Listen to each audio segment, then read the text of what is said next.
What's up, citizens of YouTube? It's the Drinker here.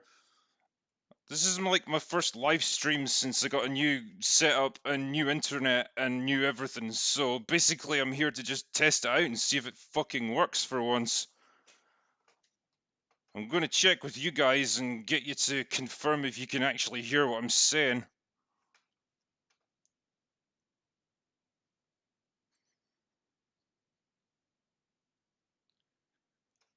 Excellent, you can hear me. You should also hopefully see like an image of a glass of Jack Daniels on the screen instead of the usual black hole of despair and nothingness.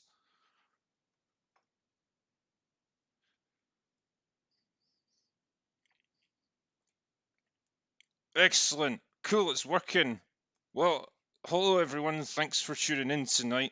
This was a bit of an impromptu live stream. Basically, I just wanted to see if my internet worked now, and it's kind of like an apology for the last one I did with Doomcock because we had loads of technical issues on that one. Mainly because my internet was shit and it was killing my upload speeds, so all you got was a really laggy version of our conversation. But that's fine, you can hear me now. So, welcome to the stream and thanks for tuning in. I guess this is just kind of open to you guys to ask me questions and I'll do my best to respond to them. Does it hurt to keep up this voice? Yes, it fucking does. That's why I drink so much.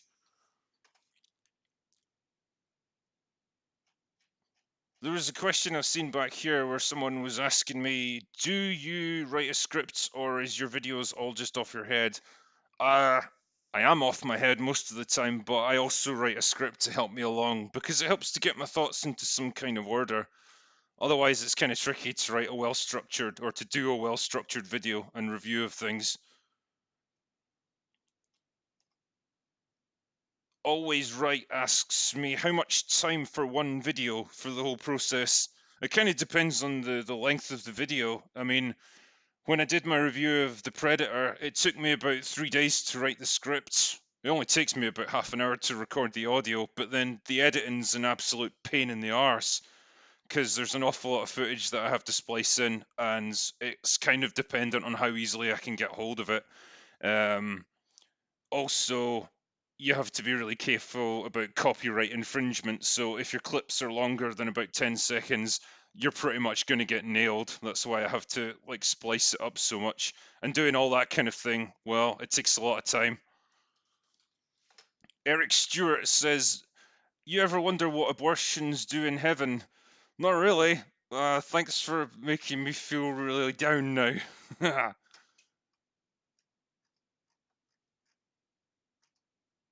Drinker, do you stand by Midsummer being the worst movie of the year? Because I will debate you on that one. It's flawed, but it's not that horrendous. Well, I mean, the night is still young. I'm sure there's going to be other movies out this year that'll be shit.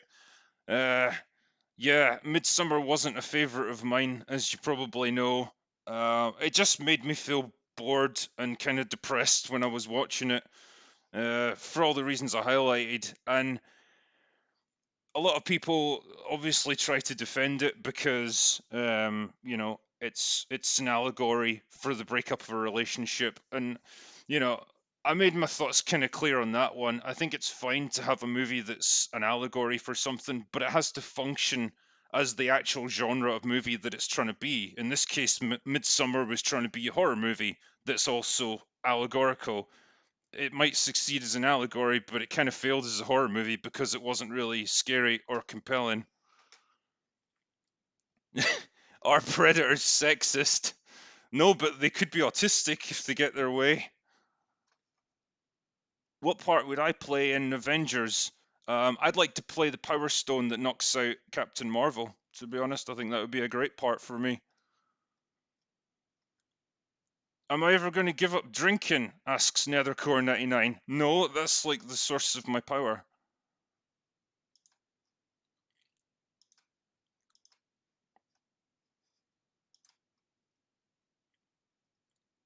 Best Van Damme. I presume you mean Best Van Damme movie. I'm going to say Bloodsport or Universal Soldier. They were both pretty awesome, and they were like quintessential Van Damme. Oh, and Street Fighter the movie. That is my guilty pleasure. I love that one. especially because of Raul Julia. He absolutely kills it. I can't keep up with the fucking questions. They're coming in too fast.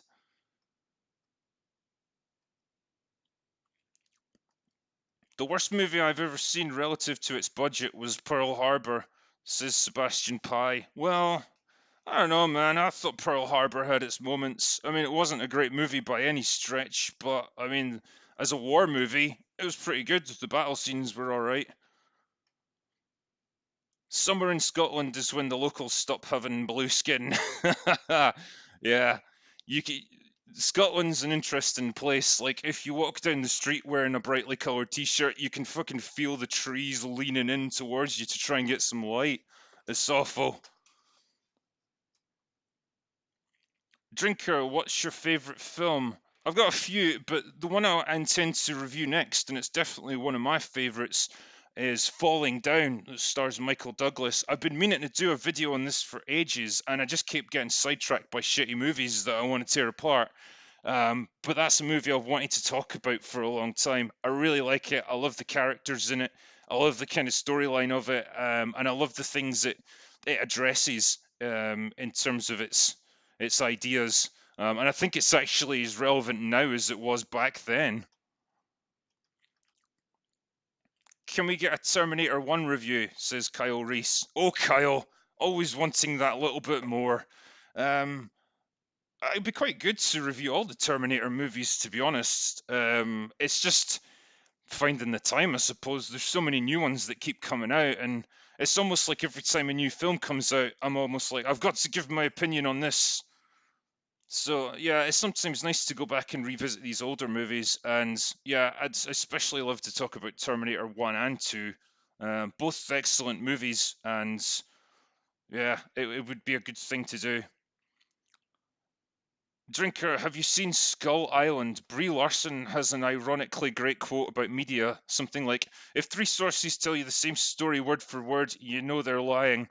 Yeah, I think it's a pretty good allegory for the way modern media works, where they pretty much get a script given to all of them, and then they mysteriously all bring out stories that are exactly the same. The weird thing is, I watched Skull Island and I actually thought Brie Larson was quite hot in it. I think it's just because she wears really clingy clothes, and I think it was before she went full Brie Larson for Captain Marvel. I didn't know much about her back then, but generally Skull Island was kind of shit movie, and I honestly don't know how they're gonna have Kong fighting Godzilla. Like, one's the size of a fucking city, and the other one's just a really big monkey. But fuck it. None of the MonsterVerse movies make any sense anyway.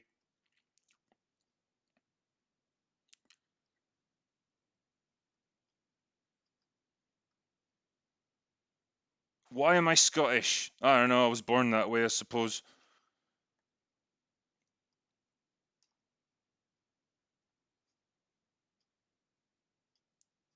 Wurzel says, thoughts on the Mission Impossible movies? Yeah, I really like them. They seem to have gotten better with each installment. They got off to a bit of a rocky start. The first one was a bit shit. The second one was a John Woo extravaganza. Whether you consider that to be good or bad is kind of up to you. But once they got past the third one, they really kind of found their groove, and now, yeah, they're just excellent, reliable, well plotted action movies with good action scenes. And credit to Tom Cruise for doing all his own stunts for the most part. Like, not many people can say that nowadays. Not even Brie Larson. But he is one of those guys who's just kind of the last of a dying breed almost, and it's going to be sad when he gets kind of too old for doing action films anymore. But he's got the power of Scientology behind him, so he'll probably live to about 200. Who's better, Stanley Kubrick or Ryan Johnson? That is a tough question to answer. I think probably Ryan Johnson's easier to work for, but Stanley Kubrick just edges it. He's got a better back catalogue. Ryan Johnson's just starting out, man. He's got to prove himself.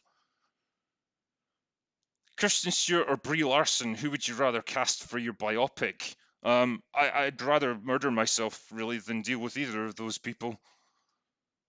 Brie Larson gets a few bonus points because she's able to breathe through her nose, presumably. Kristen Stewart's not really mastered that skill yet. Drinker, what do you think about Bob Iger's new biography talking about George Lucas? Yeah, this one's really been doing the rounds recently. Um, Fucking hell. Yeah, it was a bit of a weird move on Bob Iger's part to straight up say, yeah, George Lucas was really pissed at us because we discarded all of his ideas.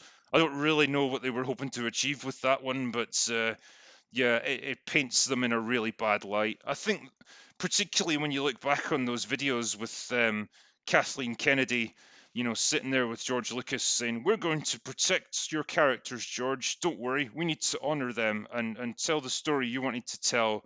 And then in her head, she's clearly thinking, "We're going to do fucking none of that." So yeah, it's awful, and it paints Disney in an even worse light than before, if that's possible.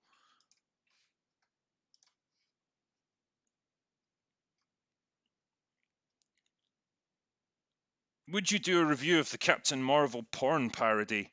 Well, I'd really like to do that. I think the research aspects of that movie would be excellent. The only problem is I don't know how I'd get on with trying to use footage of it in my review. I think YouTube would probably have an issue with it.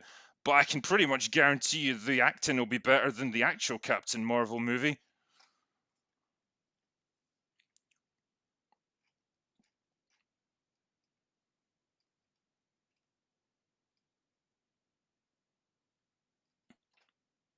Your videos make my day, from J. Cleveland Green II. Thank you, sir. I'm glad you enjoy my videos. Sean Lloyd said nothing at all in his super chat. Sorry, dude. I don't know if you were trying to ask me something and you've just hit return or something, but oh well. Thanks for the super chat anyway. Vanquish. Drinker, thank you for your Rambo vid. I'm totally going to add your monologue impression to my lightsaber in honor, in, in honor, sir.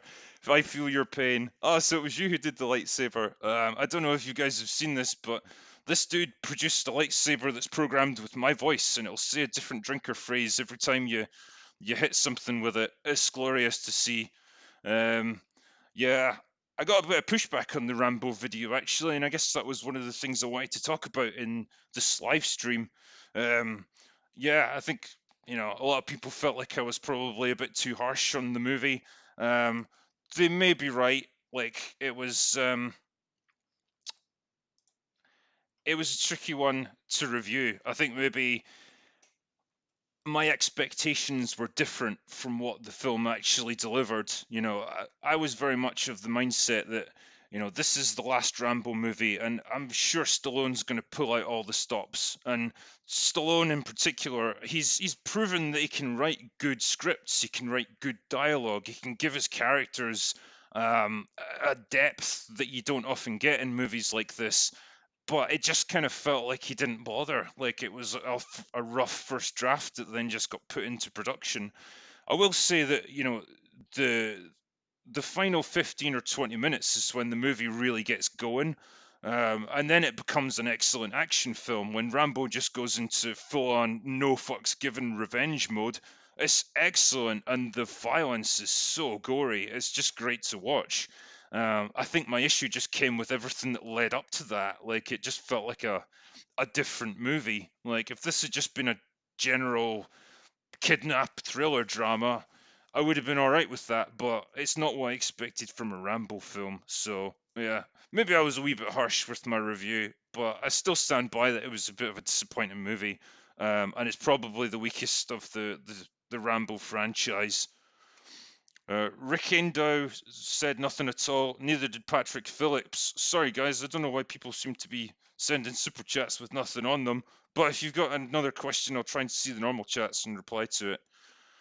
Alexander Shakizian, are you going to review and make a video for the third Terminator Dark Fate trailer? I don't know, man. I think at this point I might just wait for the movie to come out. There's only so much I can do when I'm poring over the trailers. I actually haven't seen the third one either because, Jesus, they're not making me happy when I watch them. They just look like a disaster. But I think at this point I'm just going to hang fire and now wait for the film to come out so I can review that properly. Qui-Gon, thoughts about the Expendables movies? Yeah, I love them, man. I love this kind of idea of like old school action heroes teaming up and being on screen at the same time. Um, there's a definite kind of nostalgic feel to all of it. It's great to see them on screen together. I think the third one was kind of weak. The second one was good. And yeah, I don't really remember much about the first one, to be honest. I just remember that um, Stallone got his neck broken when he was doing one of the fight scenes in it, and he had to get a fucking metal plate put in. But that's him, man. He just keeps going. But yeah, generally speaking, I like the Expendables films. Like I say, the third one took a little bit of a dip in quality, and it kind of was really obvious that it had been filmed in like Eastern Europe somewhere to save money. But apparently they're doing a fourth one, so yeah, I guess we'll see how that pans out. Eric Stewart says, "Can I suck your toes?" Well, you could theoretically if you came to Scotland, but I'm not sure you'd want to. Richard Fox, what books on writing would you recommend? Well, ironically enough, there's one called On Writing by Stephen King. That's where he really lays out a lot of his theories behind writing novels and what makes them work. And a lot of it's kind of unconventional ideas. Like he was saying, you can basically you can get rid of sentence structure altogether and just do things however you want if it fits like the description you're going for. You can even make up new words if you want to. I wouldn't recommend that for everyone because Stephen King's got a bit of a talent for that sort of thing, but generally it's a really useful and interesting book. Saren V. Hey D, in an old vid you mentioned being an author. The Scottish drunken slur buggers my sarcasm odometer. Are there any books of yours I can find somewhere? Yeah, you can find all my books on like Amazon. They're called the Ryan Drake series, and yeah, they're available in ebook and paperbacks, and they're soon going to be an audiobook because I just did a deal to get them brought out in audiobooks, so that'll be nice. And it's weird because the guy who's narrating it sounds a bit like Mauler, so that's odd. Danny, if you had to have someone to replace you in your absence on a video, who would you choose? Shit, man, I don't think there's that many drunken Scottish people out there. I don't know. Um,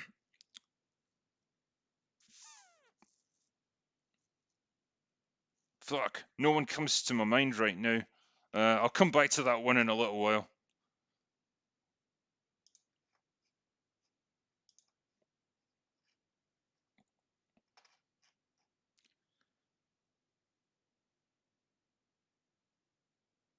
Hey Drinker, what's your opinion on the Birds of Prey trailer? I actually haven't watched that yet. I'm tempted to do a video on it because I know it just came out the other day, and yeah, it might be interesting to have a look.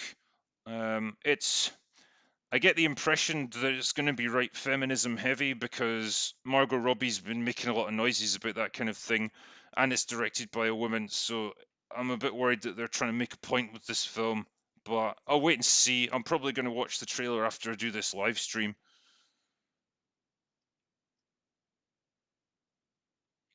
Any excitement at all for the Game of Thrones spin-offs? Nope, not for me. I'm pretty much done with Game of Thrones. I'm not all that excited about the Lord of the Rings spin-off either because I don't see how they can make this work. I don't think that it's necessarily a story you want to hear. Things going on 1,000 years before the events of the War of the Ring. These movies were always meant to be grand and epic adventures, and I think if you try and do that in a TV show, you're really gonna struggle.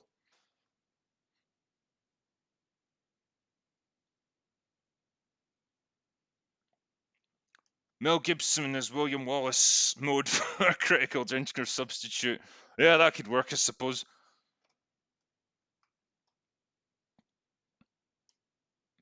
Do you think Bird Box topped off A Quiet Place? Yeah, Bird Box was a movie that I had a lot of issues with, mostly because the ending was really depressing and the actual setup of it made no sense. These entities that come along and can just make you kill yourself by looking at them, like they have no sort of defined rules to how they work or why they're there. There's never any explanation given for where they came from or what their true nature is or what they want or anything. Now I know you can like keep things a little bit ambiguous in films, and you don't have to like explicitly explain everything, but you have to give the audience something.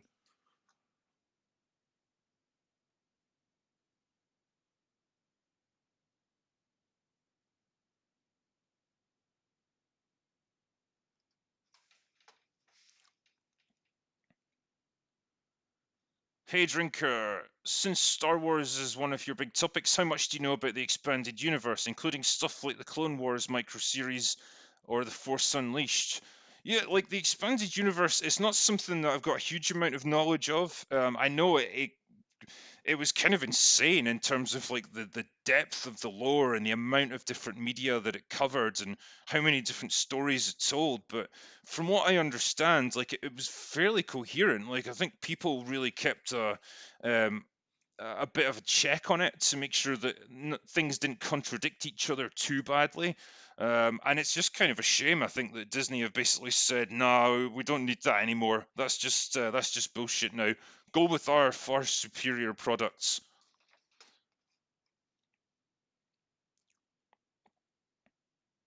Drinker, what's your opinion on the Terminator for Mortal Kombat 11? Yeah, I've seen some clips and some footage of the Terminator in it, and it's kind of weird that they went with old fat Arnold for it. He's in no condition to be fighting anyone. I'd be worried he's going to break a hip or something. Yeah, it was a weird choice. They're obviously trying to tie in with Dark Fate, which is a bad move. Why not just tie in with like the good Terminator movies when Arnold actually looked badass? Is it okay to send you a shipping container full of Jack Daniels? That'll be just fine with me, son. Thank you very much. Am I looking forward to Top Gun 2? Yeah, I really am, actually. The trailer really surprised me. When I first heard that Top Gun 2 was getting made, I just thought, oh god, this is going to be a fucking joke. Like, Tom Cruise is way too old, and I hope they don't go down the road of making Maverick a sad old man who can't fly planes anymore. But they actually seem to have done a decent job of bringing him into the current day. You know, he still looks kind of cool. He still looks like he can do it. And yeah, fair enough. He's probably going to have a younger generation of pilots, but I think Tom Cruise, being who he is, he's not going to take any shit and go down the Mark Hamill road of just having his character get fucked over. So hats off to him. I'm definitely going to go watch it.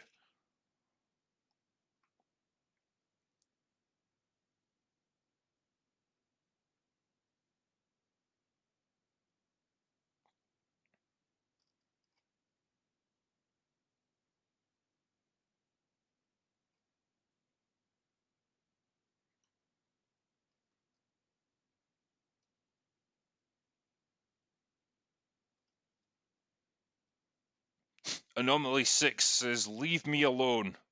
All right then, go away now. Hey Drinker, which do you prefer, Robocop 1 or Terminator 1? Uh, they're both good movies. Robocop functions more as a satire and like dark comedy. Um, whereas Terminator 1's obviously dead serious. Terminator 1's probably the movie I would be more inclined to go back and watch again. Like I say, they're both good. Every other Robocop movie after Robocop 1 was terrible. So yeah, I think Terminator 1 edges it on that one.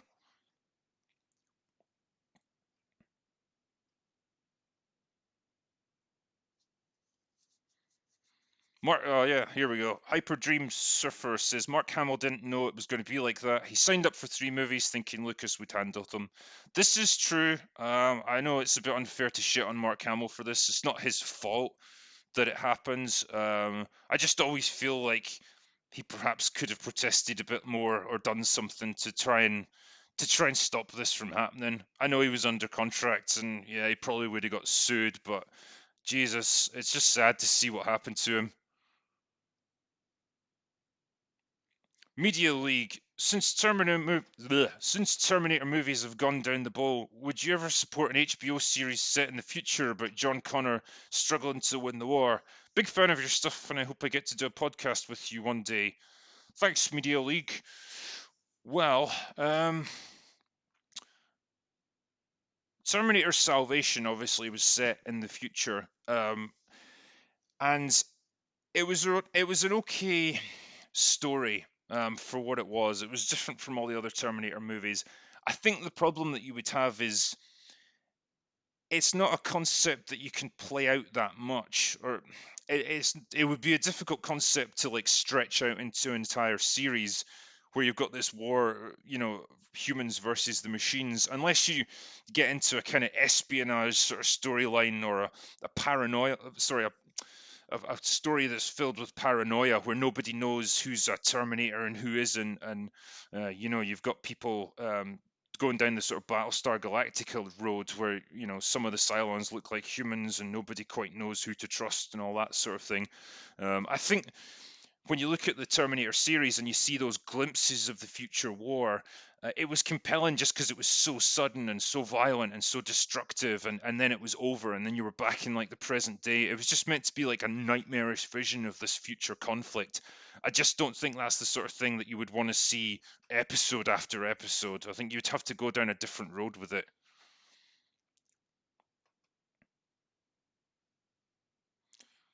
The Sarah Connor Chronicles was really good. Yeah, I heard people say a lot of good things about that. I only watched a few episodes of it because, again, I just wasn't in love with the idea of it.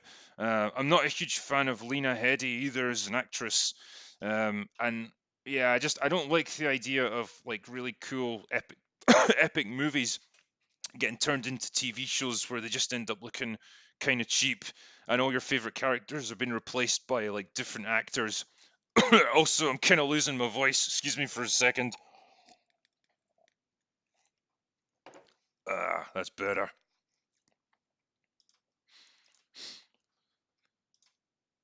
Excuse me, I'm just scrolling through the chat here to find the next one. Echoes of the Ancients. You're awesome, drinker. If I ever visit Scotland, can I buy you a drink? You can buy me as many drinks as you want, my friends. Let me know when you're in Scotland, and I'll meet with you. Nikki D, any hope for Thor 4? Portman might replace Chris. Well, yeah, I made a video about Lady Thor and how I'm not too impressed with the concept, mostly because Natalie Portman probably weighs as much as the glass of drink that I've got in my hand right now. Um, I've heard a lot of conflicting stuff recently. Like now they're putting out statements saying that, this is still Thor's movie. He's not going anywhere. It's just that Natalie Portman's going to have Mjolnir for a while. So she's kind of like taking the mantle. Whether that's just some dumb publicity stunt and they wanted a little bit of like girl power, I don't know. I enjoyed Thor Ragnarok, so I've got a bit of confidence in Taika Waititi. He directs good movies, and I think they went down the right road with Ragnarok. Embracing the sort of fun aspect of it.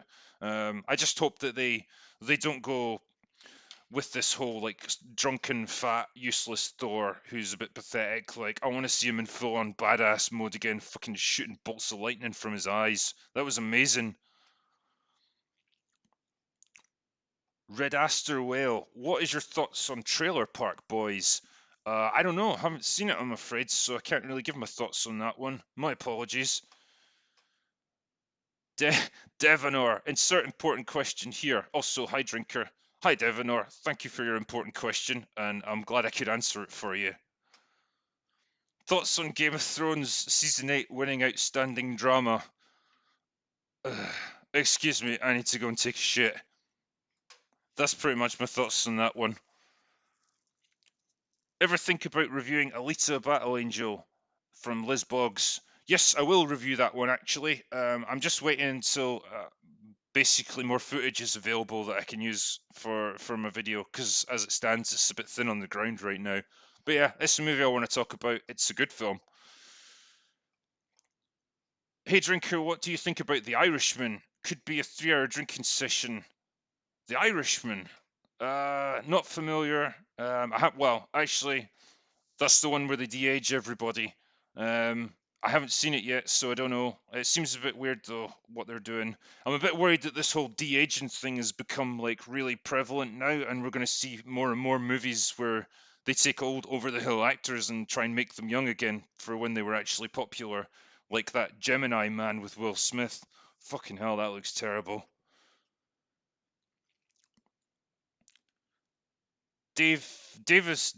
Devious Devil says, "Have you seen Once Upon a Time in Hollywood? It sucks."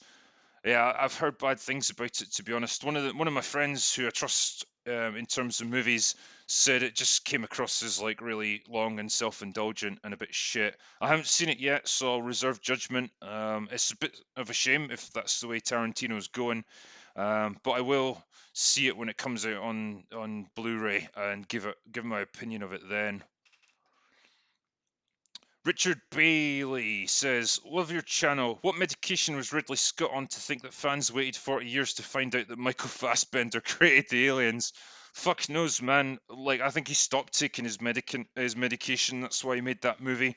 Um, yeah, both Prometheus and Alien Covenant, they were just terrible films. I thought Prometheus was shit when it first came out, but then Covenant just blew me away with its awfulness. I don't know why he's decided to go down this road. I don't know why he thinks people care about all this shit of this philosophical stuff about the nature of life and where humanity came from and why we need the engineers to explain us our purpose to us. It was just a total misunderstanding of what made the original Alien a good movie, and it's a real shame he's gone down this road. I just hope there's no more. To be honest, Ridley Scott, I think you should retire from filmmaking. Your last good movie was The Martian, and that was a few years ago.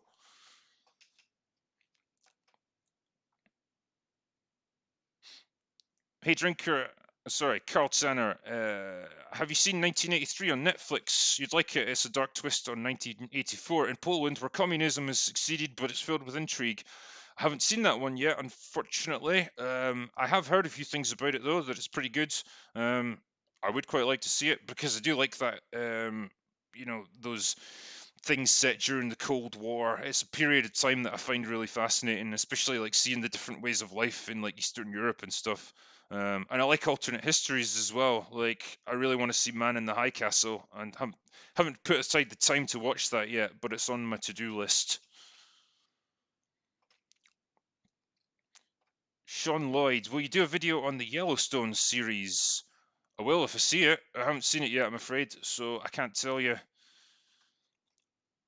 Taylor Matson, how excited are you for Birds of Prey? Not all that excited at the moment, but I may feel more or less excited once I've seen the trailer, and I'll perhaps do a video on that. But I want to do a positive video for my next one because fucking hell, I've just been on a diet of constantly shit movies, and I need to stop.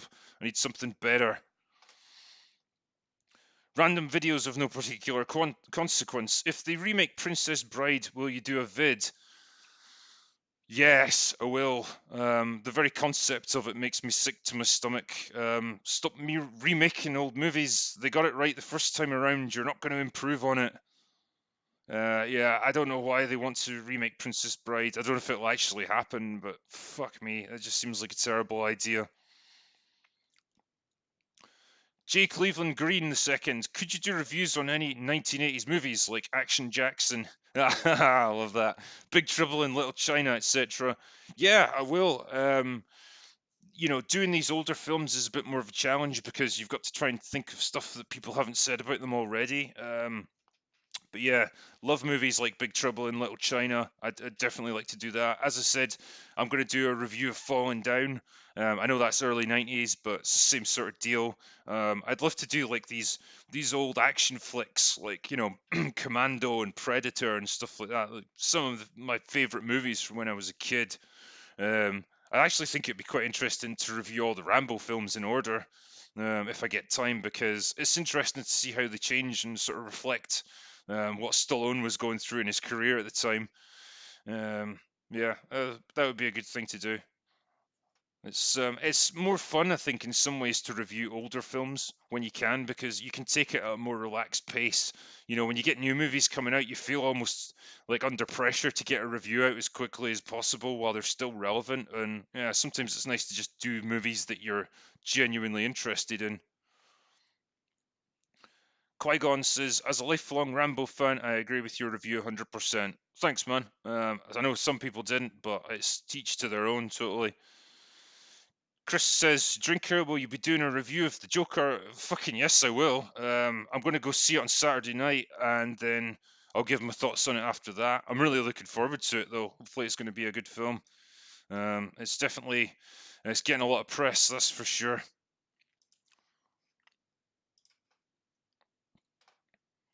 Zero Rewind, thoughts on Hot Fuzz. Oh, I fucking love those films. The Blood and Ice Cream trilogy is some of the best comedies I've seen ever. So you got Shaun of the Dead, then Hot Fuzz, and then World's End, and they're such different films, but obviously they've got all the same actors and the sort of creative people behind them. But each of them is just so brilliantly done. Like they really nail the comedy. They nail the idea of like repeating ideas in a new context. The dialogue and the editing's all good. Yeah, love all of those films, and I would rewatch them again anytime. In fact, I might do a review of them, to be honest, because I'd love to talk about them. John Madden, drinker, you immaculate imbiber. Do you think the superhero movie bubble is about to burst? Also, thoughts on the Bird of Prey trailer. Oh, fucking hell, I need to watch that trailer now. Um, I don't think it's going to burst quite yet. I think there's signs of trouble with the MCU because it sort of feels like they've run out of ideas and they've run out of big storylines to cover. I know there's obviously going to be millions of um, pieces of content from the comic books to keep you going, but when you talk about the actors that you've got available and the characters that you've already said goodbye to, it's gonna be almost impossible to top the Infinity Saga. So it maybe feels like Phase 4 is kind of spinning its wheels for now. I know they want to bring in the Fantastic Four and the X-Men. You're going to have like Blade as well. There's all kinds of stuff that they're working on, but those are a good few years away yet. So I think we could go through a bit of a dry spell. Um, the advantage is though that people are looking for like new and different views on the superhero genre. So now you've got things like The Boys, which are highly recommended, where you sort of look at the dark side of superheroes and maybe the reality of what they would actually be like if they existed. And that's great. Like if you can keep finding creative spins on this same genre, it'll keep going for a few more years. But yeah, I think maybe the MCU could be kind of a spent force at this point. I guess we'll see how that plays out. Zach Zilak, would you say that Willow is a perfect film? It's about as close to perfect as you can get. You've got fucking Val Kilmer as like a medieval knight, so what more can you ask for? And Warwick Davis, he's always good in everything. But yeah, it's been many years since I've seen Willow actually. I always remember it as being kind of a quirky fantasy movie that was a bit different from most other stuff. Um, and yeah, it would be quite good to rewatch it sometime. Scowl says, "Greetings from your own homestead, mate. What kind of games are you into?" By my own homestead, I hope you don't mean that you're in the air conditioning system watching me right now. Uh, yeah, I've actually just finished playing Metro Exodus on the PS4, and that was a really good game. A big open world sort of game, or should I say, a series of open worlds. I think the characters were really good. I thought it was going to be some like constantly grim, depressing, bleak, like post-apocalyptic thing, but it's written by like a Ukrainian studio, so everyone's like super cheerful and kind of drunk all the time, and it's great. And the female sort of character, the main character's wife, basically named Anna. She's hot and she's like a really cool character. Like she's fiery and independent and strong, but she's not a total bitch to everyone. She's actually nice. Who knew that such a thing was possible? Anyway, that's what I just completed, and I'm playing Control at the moment, which is a bit weird. Um, the combat's decent enough in it, but the actual storyline is all over the place, so fuck knows where it's going. It's very surreal. Eric Stewart, what's your opinion of The Matrix, and where do you think the sequels went wrong? Yeah, The Matrix was a great film. I suspect it's dated slightly now because it was late 90s that it was made, and everyone's obviously into leather trench coats and sunglasses, and it's got techno music playing in the background. So, yeah, it seems a bit odd by today's standards, but still a very groundbreaking film. And it's maybe a movie that didn't need to explore the concepts I'm trying to think of the right way to phrase this.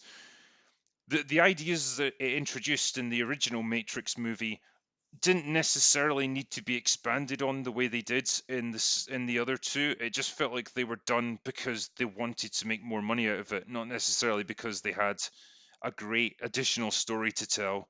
Um, the second one was just really pretentious, filled with loads of long monologues, with incredibly complex and clever dialogue that wasn't really as clever as you thought it was. And then the third one was just a bit of a dumb action story with mechs and stuff. I don't know where they're going to go with the sequel. It seems a bit weird to be bringing back Carrie Ann Moss and Keanu Reeves at this point. Like, yeah, he's an immortal vampire which never ages, and that's fine. But she fucking has. So they're not going to be these cool young like ass kicking heroes that they were back then, unless they de-age them like they do with fucking Will Smith nowadays and whoever else. Yeah, I don't know what they'll do.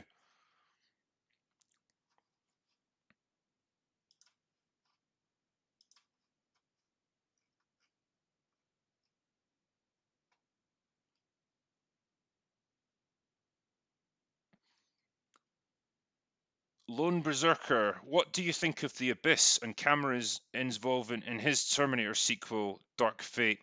I think that Cameron had very little involvement in Dark Fate. I suspect he's just a producer in name only. He might have contributed a few suggestions about where they should go, but it doesn't feel like a James Cameron movie at all. I need to pour myself another drink. Um, as far as the Abyss goes, I really enjoyed that film actually. I think the sort of action scenes underwater, when the station is flooding and it gets like tipped on its side because it's going to get pulled over a cliff, that was brilliant action scenes. Like it really captures the feeling of claustrophobia, when people are getting sealed behind like bulkheads and they're in a compartment that's flooding. All that stuff's really well done, and it's a pretty cool story. The aliens are a little bit goofy at the end, but yeah, overall I kind of enjoyed it.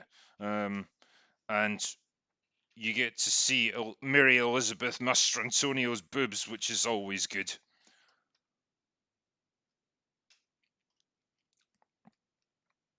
Matrix 4 will be a social justice film. Ah, please no.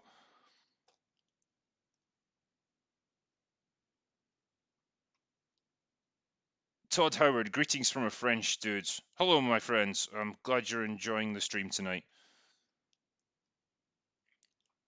Enix squared. Think Terminator Dark Fate will fail at the box office. Yes, it's going to fail hard. I, I I think Genesis proved that there's no real appetite for Terminator movies anymore. Arnold's not a box office draw like he used to be, or really at all. And there's no other big names in it. As much as it's cool to have Linda Hamilton back as Sarah Connor, I don't think she's going to be enough to push this movie. And it just looks dire. But it'll be fun to review if nothing else.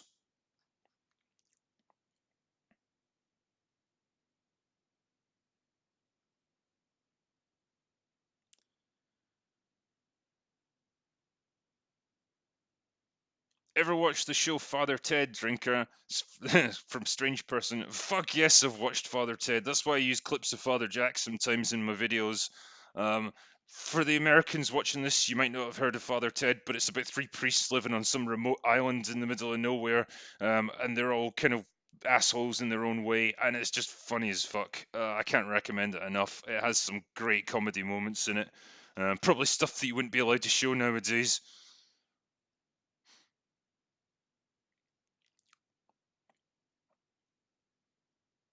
Ransom G, what's your opinion of William Hurt being spotted on the set of Black Widow? Internet rumors are saying Red Hulk is coming. Interesting. Um, I guess they're going to have to de-age him if it's going to be a prequel. I mean, I know he's like tied into the kind of Hulk franchise loosely, but he's a military guy, so he could just as easily be Black Widow's commanding officer or something. I'm not quite sure. Um, Yeah, I've not heard much in the way of rumors about the Hulk being in it. I thought it was going to be more of an espionage type movie. I could be wrong on that one though. Drinker, Dylan Smith. Speaking of the abyss, have you seen Leviathan starring Robocop, a Ghostbuster, one of the wet bandits from Home Alone, and the Colonel from Rambo? No, I've watched. Shitcase Cinema did a review of Leviathan, and it's fucking hilarious. So it's a bit like the abyss actually. It's a crew on an underwater rig of some sort, and they discover a Russian submarine that's been sunk and it's infected with some kind of alien virus that mutates everybody, and it just looks absolutely shit.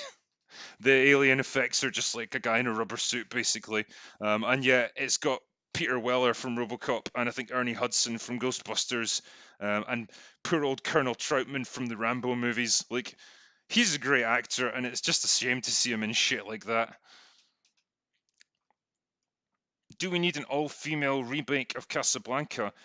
To be honest, I'd like to see a remake of Casablanca starring gender non-conforming people, because I think we need to be inclusive of everyone. So that's probably the best way to do it now.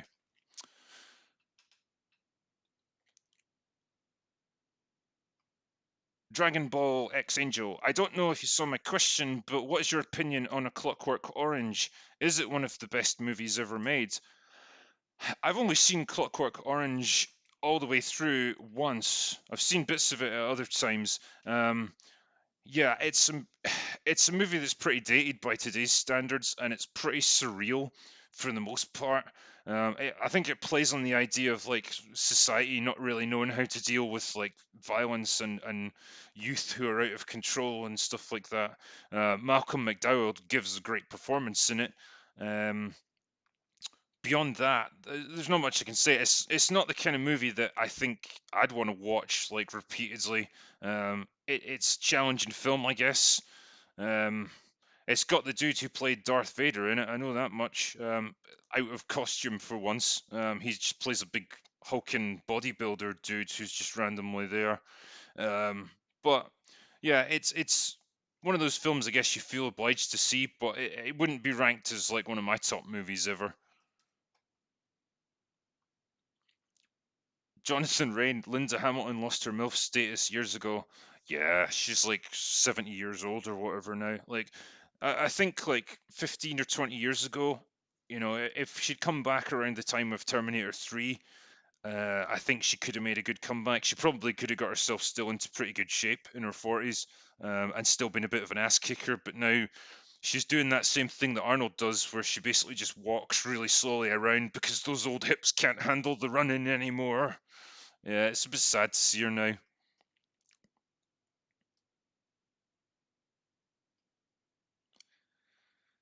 It was all a dream. Critical. Can you just be pissed off about anything you review? It's when you do your best work. Well, yeah, I mean, you can tell by how I tell people to get lost at the end of my reviews how angry I am. Sometimes it's more than others. Um, yeah, I can't be angry all the time, unfortunately. There's times when I actually just want to review something that I really enjoy so I can be positive for a change.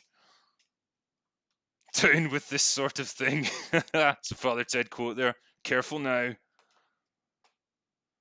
When will they stop putting Arnold in movies? Yeah, it's getting a bit sad now. The thing is, someone like Sylvester Stallone can still cut it. Like he's still fit and he can still kind of run around and do fight scenes. Like as much as I criticized Rambo, fucking hell, the guy's still built like a fucking tank on top of a brick shithouse. He's still got it. But yeah, Arnold, you can tell that he's really slowed down and he's not really capable of like physical scenes anymore. And it's no bad reflection on him. Like the guy's lived a life, for a 72-year-old former bodybuilder who's had major open heart surgery like 3 times. He's doing okay. I just think he should slow it down now and maybe think about stepping back from action movies.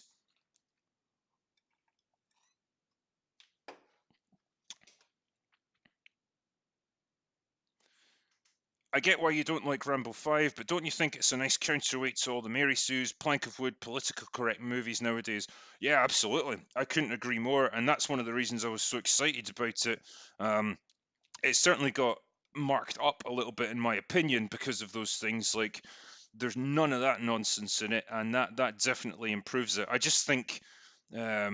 overall it was a badly written film that didn't really feel like a Rambo movie. Like like I say, the last 20 minutes were brilliant and they were super violent, gory, everything I wanted.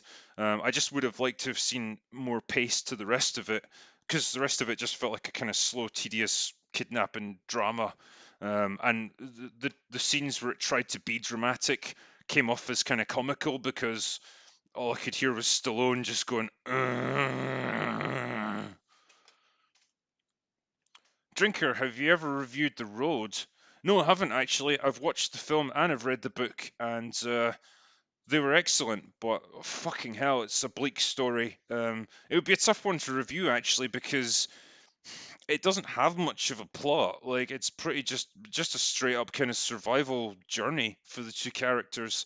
The acting's great though, and yeah, it really hits you in the feels when Viggo Mortensen gets killed at the end. It's a good film. Hey Drinker, I love your channel. What are your thoughts about the Jason Bourne movies? Would love to see you review them. Yeah, I mean, the Bourne movies are great thrillers. There's good fight scenes in them. The pace is pretty good. I think when they tried to do like the new Bourne movie with Jeremy Renner, like they tried to replace Matt Damon, probably not a great move. Um, but yeah, overall, I like Jason Bourne as a character. They do that quite well with the whole like lost memory thing, and he's got to kind of piece together who he is and where he comes from. And I think the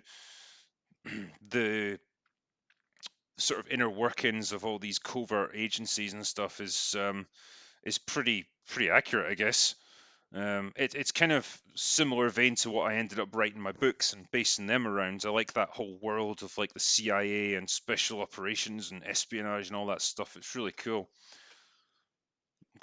Sorry, bear with me while I just scroll back to the super chats, because I know there was a whole bunch of them come in and they've kind of passed me by here, so I'm going to try and address some of them.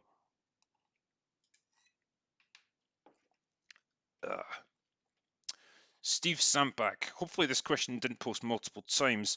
What did you think about Red Dwarf, the reboot, and the originals?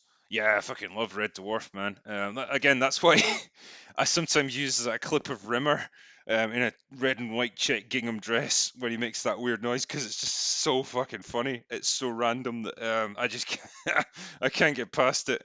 Um, Red Dwarf was great comedy up till about series 6, and then I think they took a bit of a hiatus.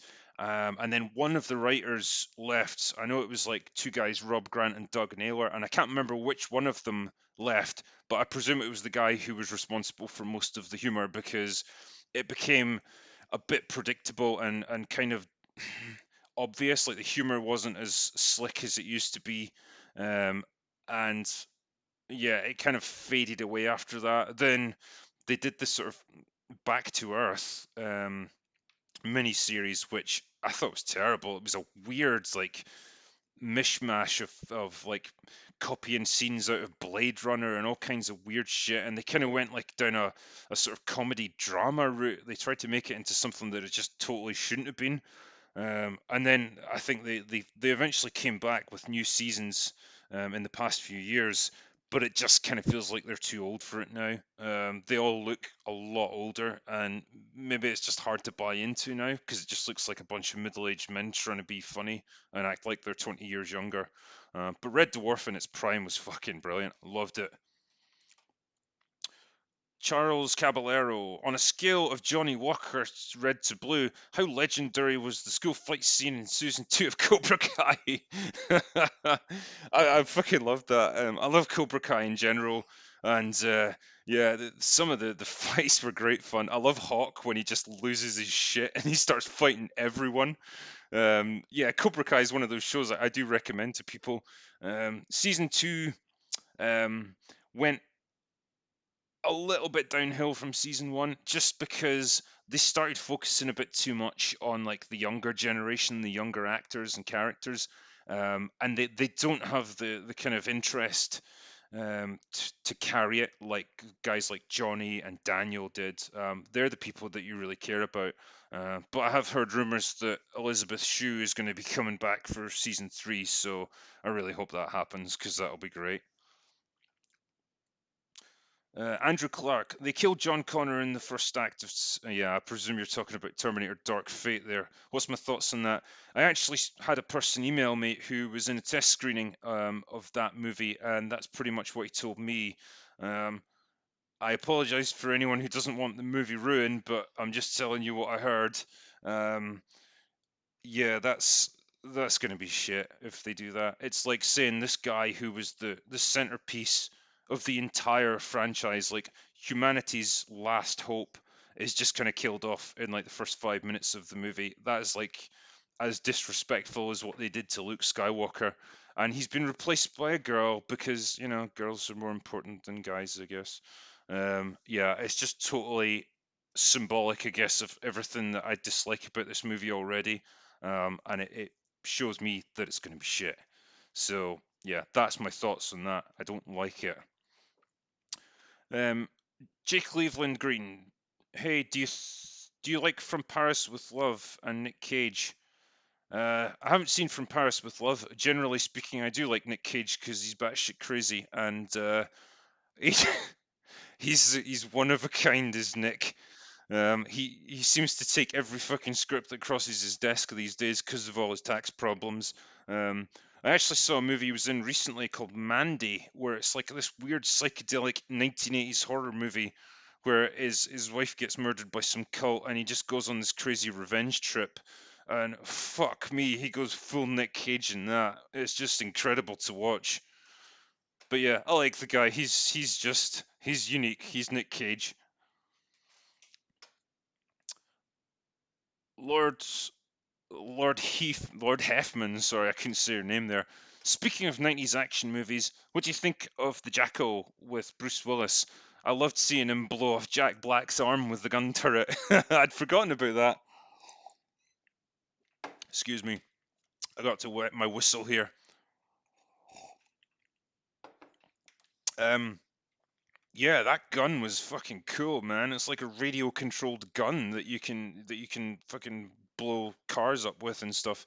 Um, I really liked the Jackal. I know it's based obviously on the original movie from back in the '60s, but I thought he was a cool assassin. I love the way Bruce Willis is able to like change his appearance and act differently because he's playing different people as he goes through this and kind of prepares to take out his target.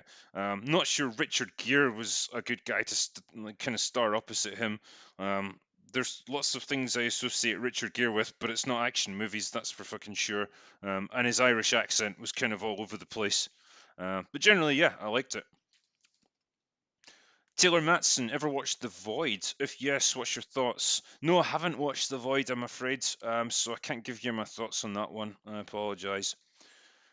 Casey Lanham, thank you for keeping me sane last week when I was up all night at work.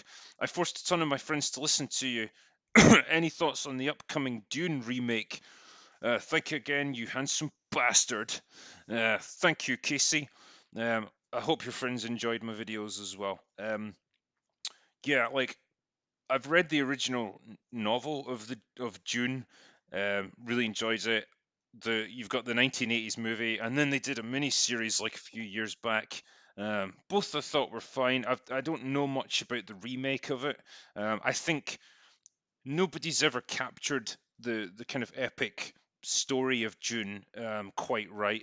The original movie kind of went down a kind of weird, goofy road with it, and I think they were really limited by their special effects. And then the miniseries, it just fell a bit flat for me. So if they can do a remake of it and do it right, I'll be all on board because I loved the book. I thought it was one of those quintessential sci-fi books that I think if you're into that genre, you should definitely read.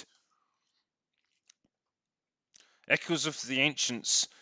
I, as an alpha female, am writing a sci fi novel full of alpha males and females. My first. Lots of swords, heroes' journeys, and drinking. Excellent. I approve of all of those things, so I wish you the best of luck with your book. Eric Stewart, you missed my super chat about The Matrix. Oh, I'm sorry. Let me have a look and see if I can find it.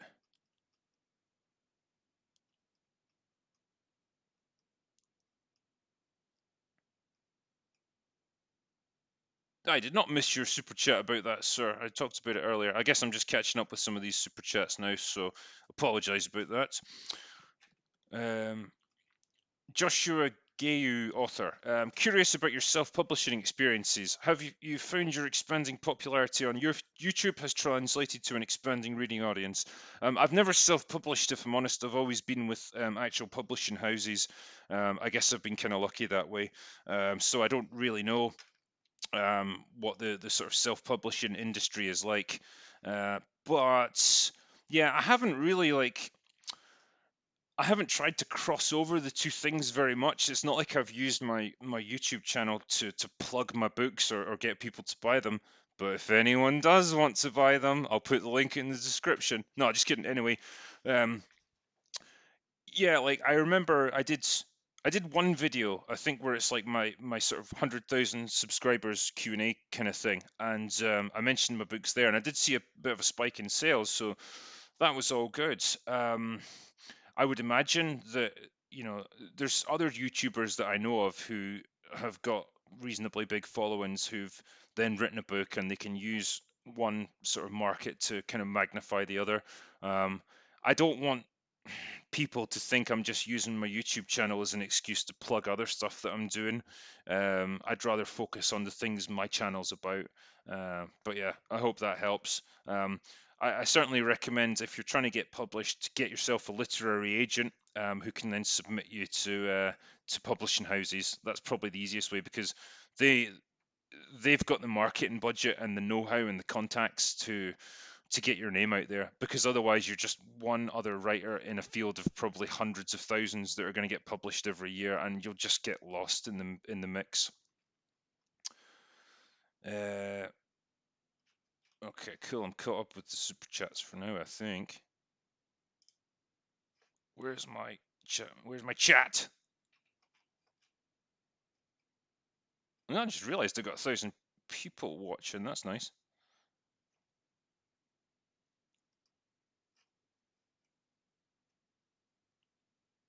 I'm seeing all the I'm seeing all the Father Ted quotes here. Drink, feck, arse, girls.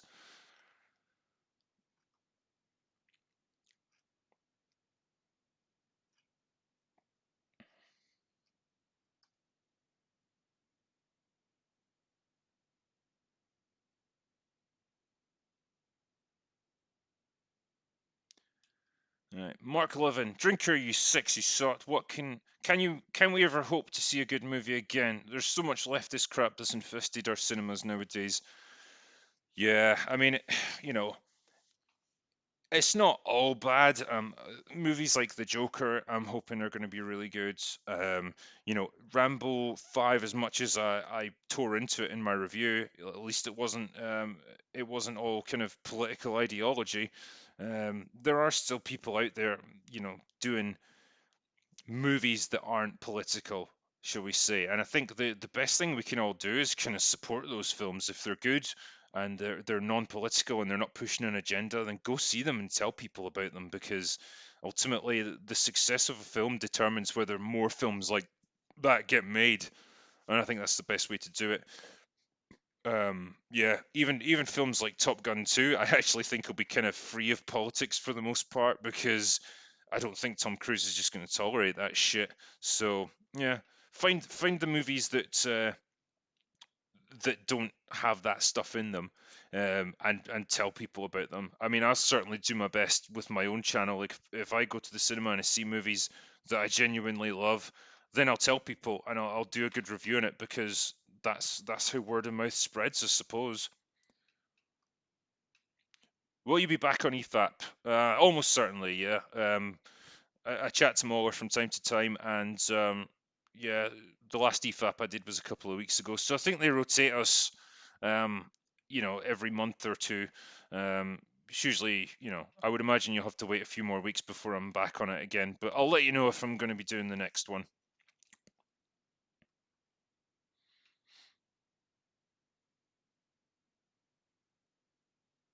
Yeah, they Mr. Briggs saying they only publish bleating feminists now. I wonder how that's working out for them. Um, yeah, I mean, I think I've only got experience with the publishing industry in the UK. Like all my agents and publishers and stuff are here. Oh, well, I do have a publishing house in Germany as well that publishes me over there, but I don't deal with them very often. Um, I certainly don't get any shit about like the content of my books or anything. I don't know if it's different in America, but the thing is, again, the market wants what the market wants, and I know some publishing houses have made a real drive to say we're going to hire more authors who are female or people of color or some kind of minority because we want to give them more voices. But the thing is, if you hire people based on those kinds of things rather than like how good they actually are at writing books, then you're going to end up with shit books that nobody's going to want to read. And then those authors are just going to get cut loose and you're going to be back at square one and you're just going to have to go back to finding good authors regardless of what they look like. And it seems like a weird thing because, when you're a writer, no one really cares what you look like or even what gender you are. You can just call yourself anything you want. Like they're just going to see your book and read it on that. They'll pick it up based on whether they like it or not.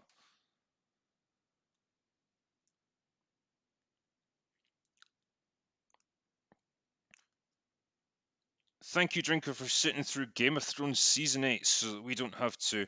I know how much mental anguish you must have endured, so we don't have to. Thank you so much from Simon Berry. Thanks, man. Yeah, it was a tough one to watch, and I think it was one of those situations where it kept subverting my expectations with how shit it was. Every episode, I was like, "All right, this is rock bottom. Like, it can't get worse than this, man." They're gonna pull it back somehow for the end, and then they just kept sinking lower and lower, and it became a chore. The thing is, though, like after a couple of episodes, I just kind of tuned out, or I checked out emotionally. I just wasn't invested in it anymore because I knew it was going to be shit. And there was just no point in caring. It was just something to be kind of mocked and broken down. And it's just, yeah, it's sad because people were so invested in that fucking show, man. Um, but, D&D have moved on to Star Wars, so I guess you really do fail upwards in this industry.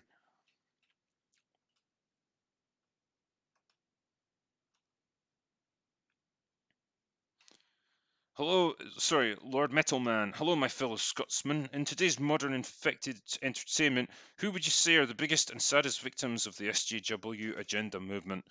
Well, I can only go by my experience, but I'd probably say the BBC. Like they are terrible. Any program that you watch of them, whether it's like documentary or drama or whatever, it is all about just like pushing constant diversity and having as few straight white men on screen as possible, I guess. And it's just really obvious what they're doing. Like you can tell that this all stuff has all just been done to fulfill a quota or satisfy a mandate that some person's decided.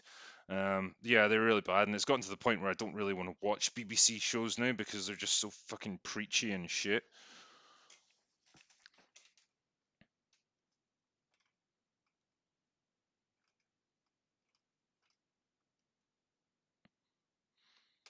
Andrew James, thoughts on Blade Runner and Blade Runner 2049? I enjoyed both movies. Blade Runner is definitely a favorite of mine. I love the aesthetics of that movie. I love the way it was shot. And that was back when Ridley Scott actually knew what he was doing. Harrison Ford was good in it. The music was perfect. It was so fucking 80s and futuristic noir. It was like such a great atmosphere that it created. And yeah, there's a kind of dreamlike quality almost to it, especially the ending when Rutger Hauer's character is dying and he's given this like really kind of touching monologue about his life and the nature of your existence and how it can end so suddenly. It's an interesting movie and it deals with this interesting idea of like what it means to be alive, I guess, and how there's such value in it. The idea that um, his last act, before he passes away is to save the life of the person that was going to kill him, because he recognizes that life of any kind has value, and he can't save himself, but he can. His last act is to save someone else, and I think that's a really nice sentiment. I think it's really well done in the film. Even though there was like 50 different versions of the film come out over the past 30 years. Blade Runner 2049, not as good. Again, it deals with some interesting ideas. I just don't think it had the same edge to it that the original Blade Runner had. Um, I think it left quite a few questions unanswered, and I don't know if they were trying to set it up for another potential sequel or what, but it felt like there was still a lot of things unresolved about it. It still kept the question of whether Deckard was a replicant kind of open. So yeah, an interesting movie. Not as good as the first one, but definitely worth watching, I would say.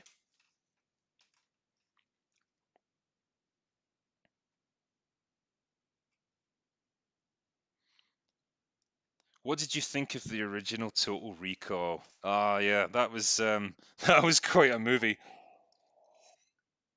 Excuse me, I need to pour myself another drink. Um, yeah, again, it's Paul Verhoeven, so it's got a kind of satire element to it. The violence is so ridiculously like over the top. It's great. Um, but yeah, it deals with some interesting ideas, like you know, how real is the memories that we rely on. Um, I think it had that open kind of question at the end as well about whether any of this was even real, whether it was just a dream, they tried to tell the main character. Because the screen sort of fades to white, that kind of implies that it's actually just been fake all along, and he's been lobotomized back on Earth, because he's gone into this psychosis from the treatments that he's had. Um, but I liked it. I thought it was a fun movie, and yeah, even Arnold Schwarzenegger gives a pretty reasonable performance, and Sharon Stone's in it, man. She was hot as fuck back in the day.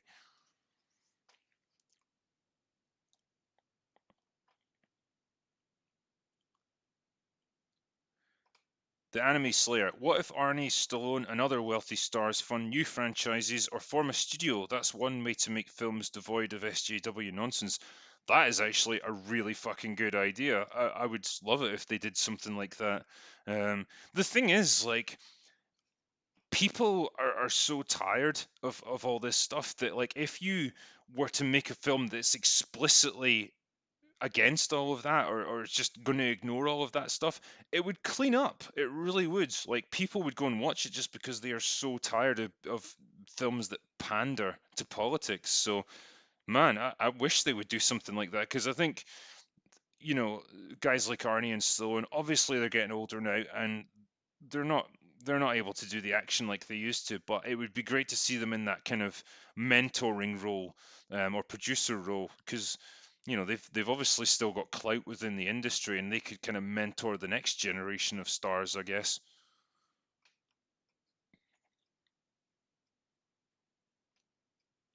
The Running Man and Total Recall are classics. Yes, they are. Both movies good. Both movies that are just fun to watch, I guess.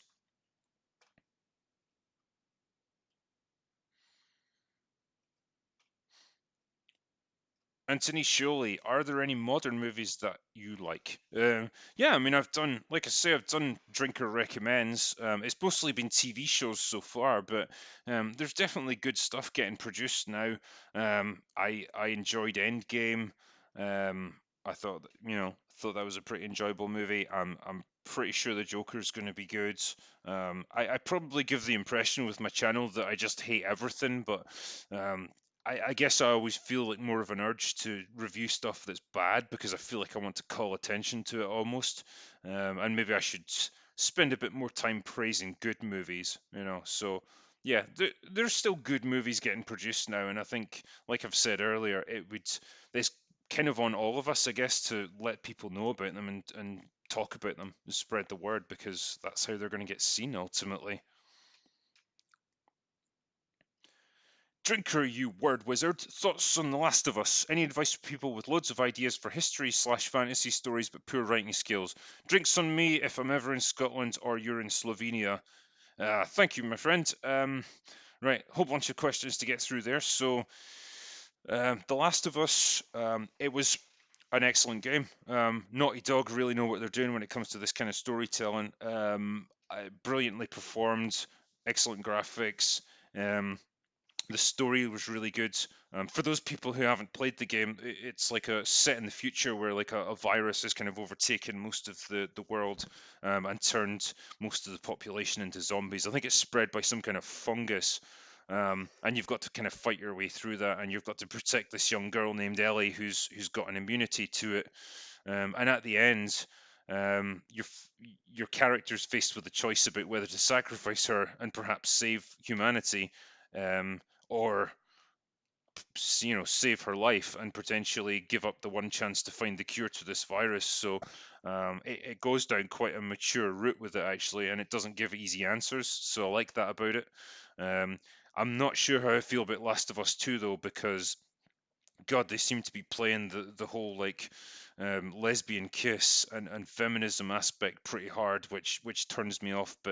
And it seems like it's now all about Ellie and not about the main character from the first game, Joel. Excuse me. So yeah, I'll reserve judgment there, but I will play it. So we'll see how it goes. Um, what was the other question here?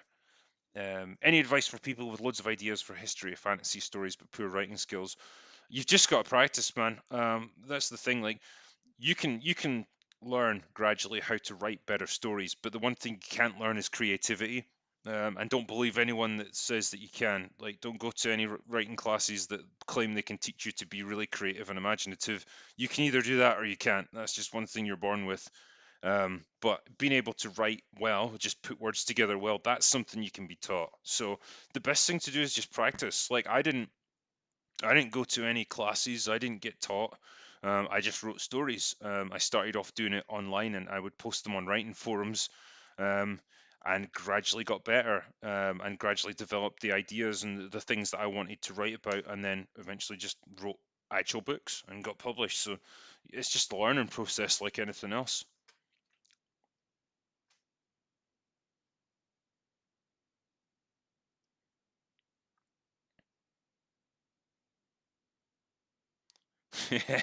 It was obvious that Ellie was a dyke.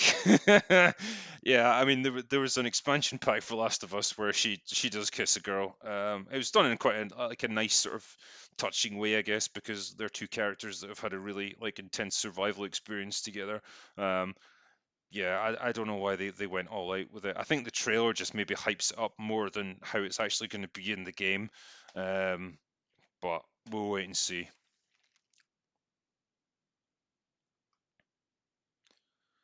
Do you speak any other languages? No, really. I'm still struggling with English, if I'm honest with you.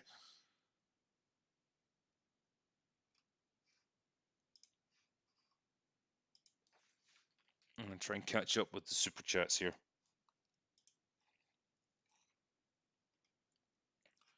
Incidentally, I just want to check. Can everyone still hear me? Okay. I'm always paranoid about these streams now that suddenly my connection's gonna drop out. But I presume everyone can still hear me okay, because no one seems to be complaining about it.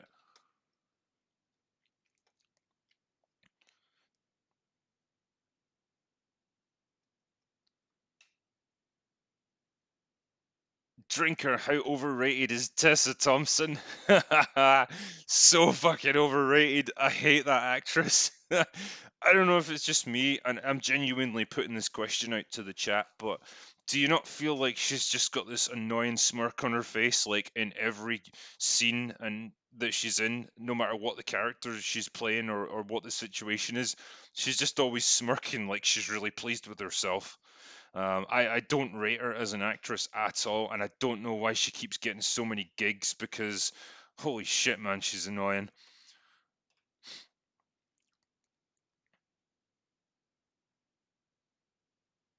Demolition Man is now more relevant than when it was made. Yeah, it really fucking is, to be honest.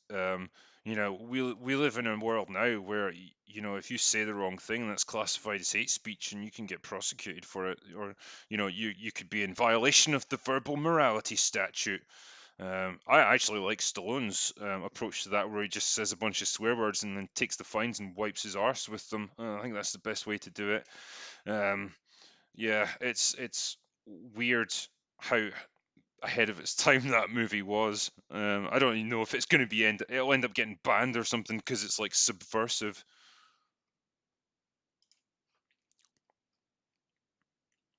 Type O negative. When are we going to get a reboot of Big Trouble in Little China with a female lead?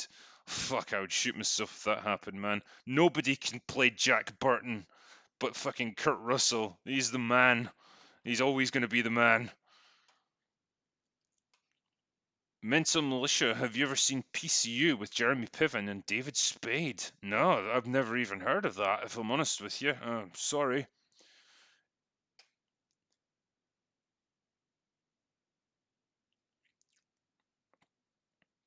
Jackson Barlow, do you think Disney has the potential to be the one world government of the media industry? They already own Lucasfilm, Fox, National Geographic, ESPN, etc. They certainly do, yeah. I think what you're going to see is like, as much as you get kind of tech monopolies, you're going to see entertainment monopolies at some point. I know that Comcast is still massive in the States, and they're buying up companies and other properties. Um, it seems like Disney might ultimately overreach themselves, though, because I keep hearing stories about how, they've fucked up their financials, so they're just over-reporting profits, and I think they're like 6 billion off in their estimates. They've bought the Star Wars brand of George Lucas, but like those movies are doing worse and worse, so they're going to ultimately lose money on them. Um, yeah, I don't even like attendance at their Star Wars theme park is way down, like nowhere near what they expected. So I don't know if this is like a crazy period of expansion, and ultimately they're going to kind of regret it because they've overreached themselves, and they'll maybe have to start cutting some of these less profitable things away. Um, yeah, I hope they don't become dominant because really they seem to be fucking up everything that they take over. Eric Stewart, you getting on EFAP anytime soon? Your humour complements with everyone else's really well. Thank you. It's nice for you to say that. EFAP is kind of like a free for all when you're on. You just have to try and get your point in whenever you can. I do have this weird thing of like whenever we're watching someone's video and taking the piss out of them, that person ends up coming on the chat. Like I'm 2 for 2 at the moment, so maybe I can maintain that. But it's actually really cool when they do because both times the guys come on, and he's ended up being really nice and like take the whole thing in good spirits, and we end up having a good chat. So I would love if that was how EFAPs were done. People can come on and defend their own videos. Real character. Drinker, your best mate. I want to increase my writing skills. Are there any novels or films you'd recommend checking out? Horror would be a plus. I mean, it's a tough one. Like, it depends what it is you're trying to do. When it comes to horror writing, Stephen King obviously is a tough guy to beat. His books are like epic and labyrinthine. So, um, it's a specific style of writing where he's great at describing kind of um, moments and scenes and segueing into little things that seem totally unconnected to what's going on, but then gradually you see how they kind of tie together. Um, he is my main horror author that I read. I don't read an awful lot of horror, but he's someone that I make a point of. In terms of horror movies, I've mentioned it before when I did my Midsummer review. Like The Shining is a great example of how you build up a horror movie. Um, that you can have this slow build in tension, this gradual feeling of something being deeply wrong, about seemingly like normal everyday things. I think that's the the good essence of horror, is to take something that you recognize and pervert it somehow so that it becomes something different and something unrecognizable eventually. I like that idea in horror movies, so that would be a film that I recommend as a good sort of masterclass in how you can take people, a group of characters, put them in an isolated environment, um, give them this thing to grapple with, and then have them gradually fall apart. I think it's a really good example. Charles Bowserman, Mr. Drinker, could you watch slash review Sicario if you haven't already? It's quite a relief in the current movie slash political climate. Yeah, I'd like to do a review on Sicario. It's really good. Emily Blunt, man, I like her. I don't know what it is about her, but there's just something I like. I think it was when I saw her in Edge of Tomorrow.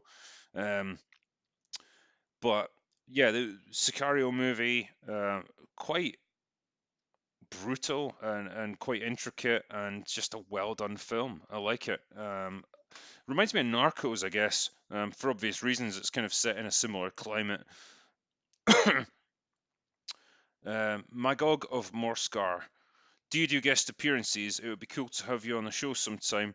I do occasionally. It's just trying to work out schedules and availability and stuff like that.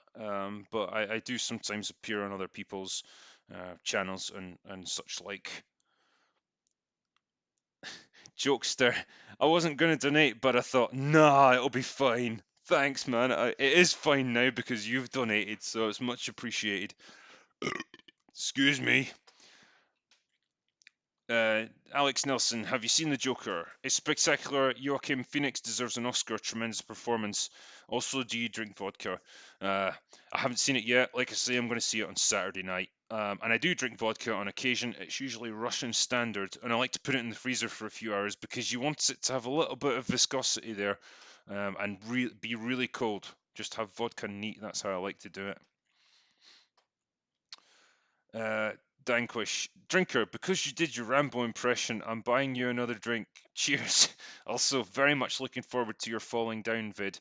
Film is fantastic. Thank you in advance. Yeah, thanks, man. I appreciate it. And I'm looking forward to reviewing that movie because I want to just have a movie that I can really like give praise to and kind of delve into a little bit. And I think that's going to be a great film to do. And hopefully everyone will get a chance to watch it and enjoy it. And if you haven't seen it, I do recommend you watch it.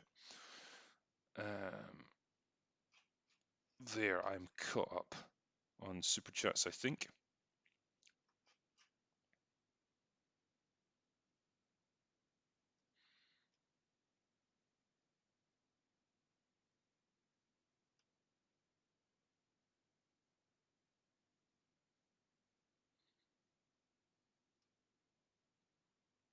Drinker, do you watch movies in the cinema on your own or with friends? I always go with my friends, to be honest. Like, there's a few guys that I hang about with, and we always we're of like mind of the kind of movies that we go and watch. So we'll usually go out, have a few beers, and then see the movie that we're going to see. And I quite like to sort of chat to people afterwards because it gives me a chance to like air my thoughts on it and hear other people's points of view. Because there's sometimes things about movies that maybe I didn't pick up on or whatever, and when you've got like two or three other people there that have seen it, you get a bit more of a rounded perspective. But yeah, I actually do there's one of them in particular that I might bring on one time and do a chat with him because he keeps trying to defend the Last Jedi on occasion, and it would be great to have a debate with him and just air this out because it's a battle that's been brewing for a year now. So I might have him on one time.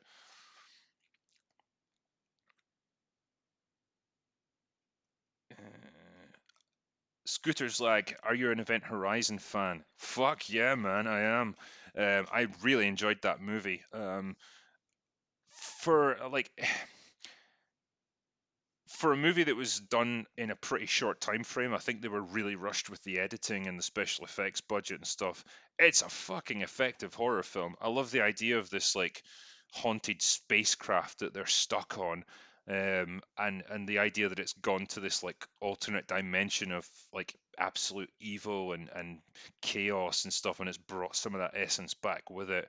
It's that fusion of like the supernatural and science fiction that you don't get very often. And the scenes of gore and kind of mutilation and stuff like are brilliant. Like even by today's standards, I would hold them up as like kind of unsettling. I mean, I remember watching it when I was like 13 or 14 or something, and I'm like, fucking hell, man, this is traumatizing. Um, but yeah, it's another movie that I actually really intend to do a review on because it's October now and we're in the run up to Halloween. I'll do a few horror movies, and Event Horizon is one of the ones I want to cover. And I'll probably be quite complimentary to it. And it's got Sam fucking Neill in it, so that's just awesome for me. I think that's one of the hallmarks I think of a horror movie that's quite effective is when you've got serious actors in it that are taking the role pretty seriously instead of like 25-year-olds pretending to be like high school fucking kids or whatever. And you just know it's just bullshit. Like this is something where you've got good actors who are actually taking the material seriously. So, um, yeah, I can't wait to talk about it if I'm honest. When will they make a real Tomb Raider game again?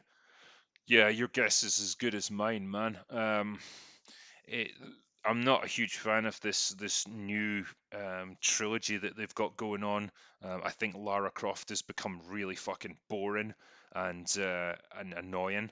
And she's afraid of everything. She's constantly apologizing while all simultaneously murdering dozens of enemy soldiers. It's a really weird route that they've gone down. I mean, I did a video about this, talking about how I much preferred the original version of Lara and the original Tomb Raider games.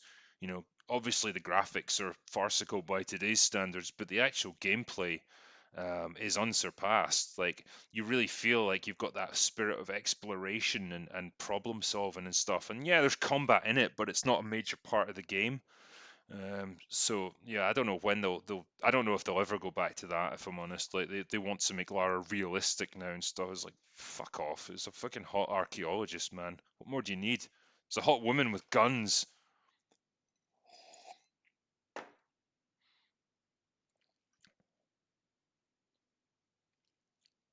Thoughts on Yui Ball? I recommend you to subscribe to his YouTube channel. I like to think that he just spouts absolute insanity all day long. Yeah, Yui Ball is a special man, and he's pretty much made a career out of making terrible adaptations of video games into movies. I'm pretty sure in his House of the Dead one, he actually took footage from the game and spliced it into the movie for no apparent reason.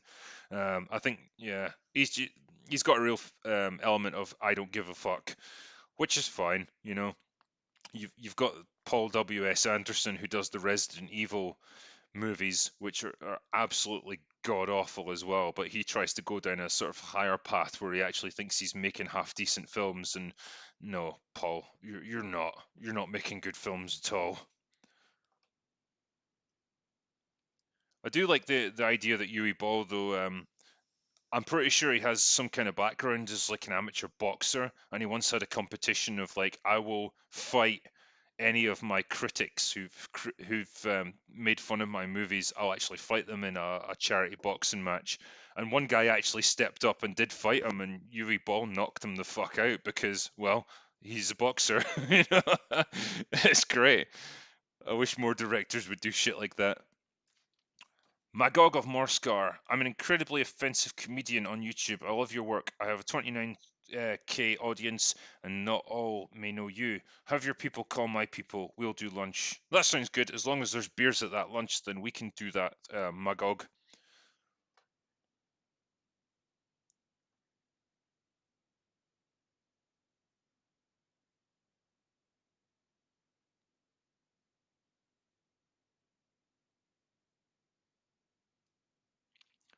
Chris, would it be possible to correspond with you about writing?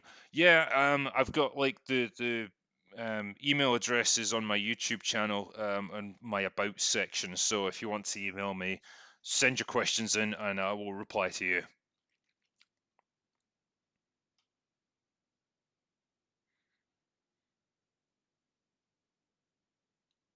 By the way, today is the day of the fall of the Berlin Wall. Hail David Hasselhoff.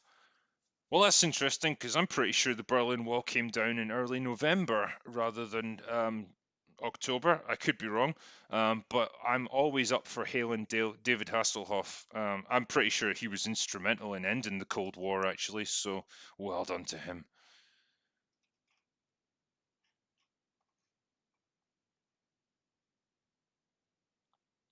Resident Evil is sucks. Yes, Resident Evil is sucks. I love the games, and I've done like a whole bunch of videos reviewing pretty much all of the game series. But yeah, the movies were fucking god awful.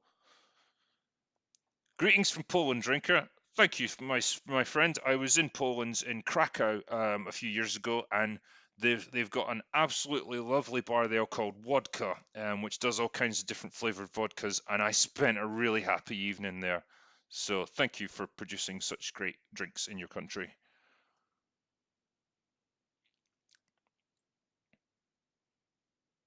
When am I seeing Joker? I'm going to see it on Saturday night, so I'll produce a video shortly afterwards. Mila Jovovich was the only redeeming thing about Resident Evil. She's kind of tall and statuesque, but I wouldn't really describe her as hot. She's a bit flat in the chest department for me.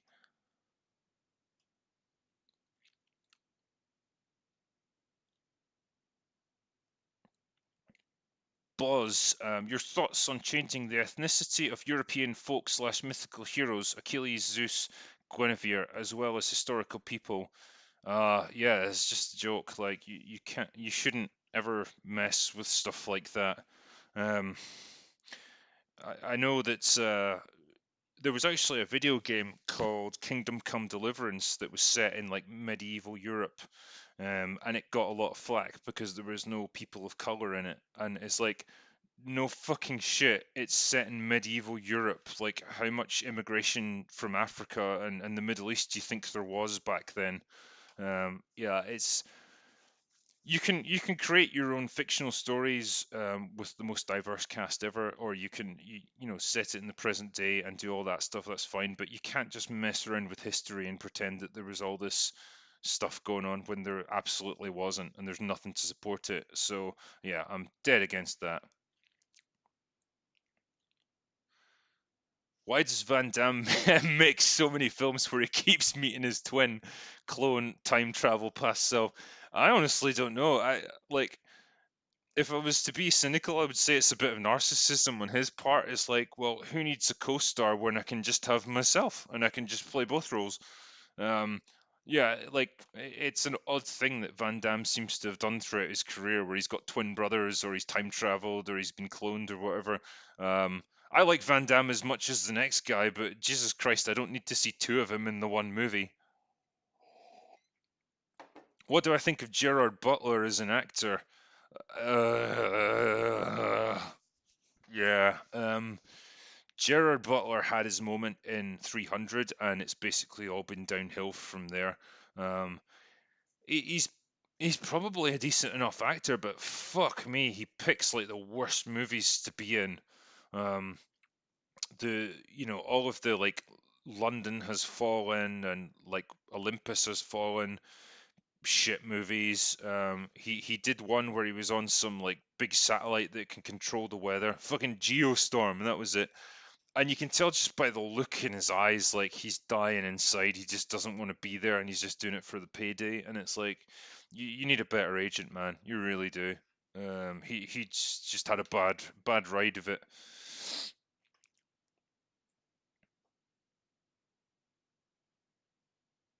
However, have I ever seen Cabin in the Woods? Yeah, I've seen that actually, and I really enjoyed it. I thought it was a horror movie, but it was a comedy at the same time, and it's just a fun film. It plays on a lot of the shitty tropes from horror films, and kind of explains it away. And I thought it was a fun film. I remember watching it in the cinema, and there's a point where the characters break into this like underground vault that's filled with all the different horrors from films, like the girl from The Ring, or ghosts, or Texas Chainsaw Massacre type guys. They're all held in these big containment cells, and they're being attacked by like security guards. And there's just a big button there that's called Purge.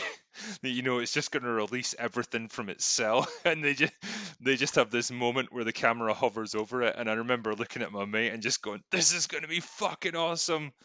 So it was a good film. Yeah, I would recommend that one. Someone's saying, who's flat-chested? Mila Jovovich. She's very flat-chested. I think I've actually got bigger breasts than her at this point.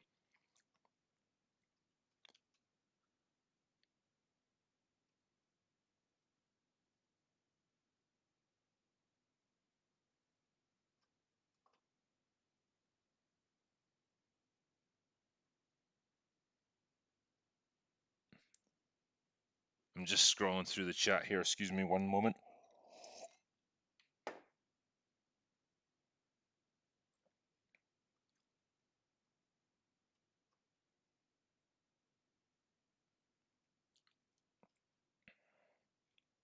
Remember all that hype for Jeff Goldblum in the last Jurassic World? It amounted to about 1 minute of screen time. Yeah, that was just a total joke. And apparently they're going to be bringing him back properly for the next one, which nobody wants to see because Jurassic World 2 was shit. It would be good to see Sam Neill again, but then you're not going to recapture the kind of magic of the first movie. It's not going to be worthwhile. And I've got this horrible feeling they're just bringing all these old characters back to like humiliate them because they've run out of ideas.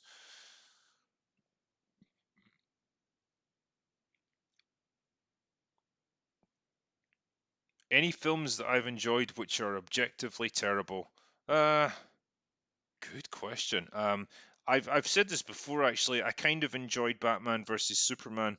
I recognize that it's got so many problems and it's objectively a bad movie, but there's just something about it that makes me enjoy it. I don't know what it is. It's kind of like a guilty pleasure. But yeah, that'll probably be my biggest example that I can think of.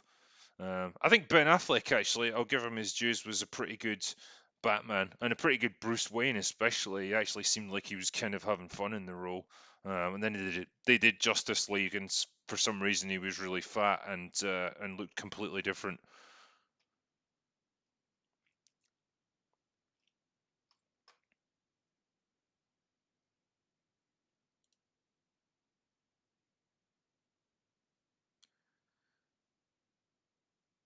Hey Drinker, fun question. Can you do a tier list video on best slash worst directors of all time? I could do actually, yeah. I think we can probably guess who's going to be near the top of the worst list. It's a certain round-headed individual who's way too big for his boots.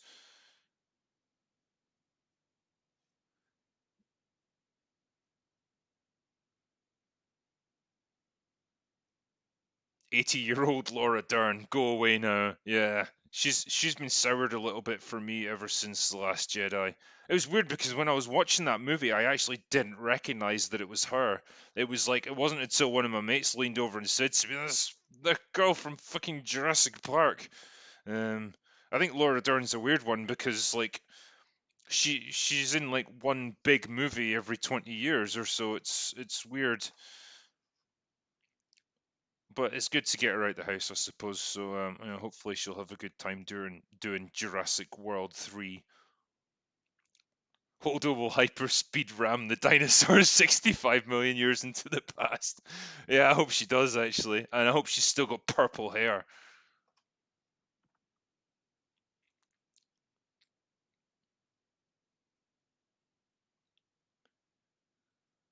J.J. Abrams might be the king of crap once the next Star Wars film gets shot out. Yeah, like my opinion of J.J. Abrams as a filmmaker is going down almost like with every passing week. Like he's been like the big thing and he's been hyped up to the rafters. Just because he's been lucky enough to be involved with some huge movies and some huge TV shows. Uh, but ultimately, I think he's a really fucking unimaginative derivative writer who just relies on his mystery box nonsense. He doesn't know how to. If you can't, the thing for me is like if you don't know how to tell a complete story, then you're not a good filmmaker. Like it's no good being able to start something if you can't finish it. You have to be able to get it from beginning to end. And if you can't do that, then you can fuck off.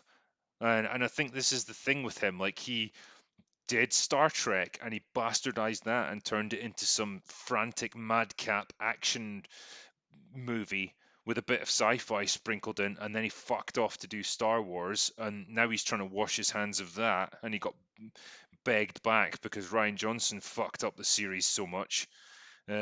And now I think he's really struggling because it's like you've got no choice here, JJ. You're going to have to end a fucking story and give a good resolution for the first time in your career.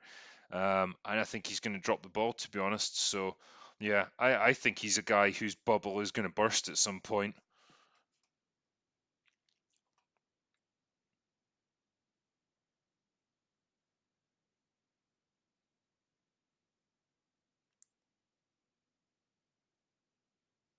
Star Trek is dead. Yeah, it pretty much is. Um, the new movies are dead in the water. Star Trek Discovery is just trash from what I've heard. I've only seen a few episodes of it, but that was enough to make me turn off. And I don't know what they've got beyond this point. If Tarantino does some kind of R-rated Star Trek movie, it'll be weird as fuck. Maybe he can make it work, but then they need to do something to reinvent it because the path they're on at the moment is just it's just complete failure.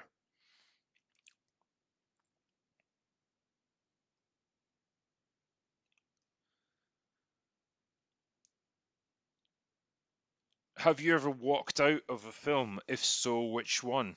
Good question. I've never walked out of a film. I've passed out in a film once. I actually passed out while I was watching Doctor Strange. Um, I think we probably had a few too many beers before we went in to see it, and there was just something weirdly hypnotic about all the reality bending experiences that Doctor Strange goes through, and I was just like, oh shit, I'm getting dizzy, man. And then before I knew it, like I my eyes snapped open, and it was like 20 minutes later in the movie, and I just missed like a big chunk of it. Um, yeah, not proud of that, to be honest. But I've never actually got up and walked out of a film, so I can at least say that. I even sat through all of Last Jedi. Anyone seen Batwoman? Any good? No, I've not seen it yet. I reviewed the trailer, and that was enough to tell me that it's not the show for me. Like it's, I don't know who it's for, if I'm honest with you.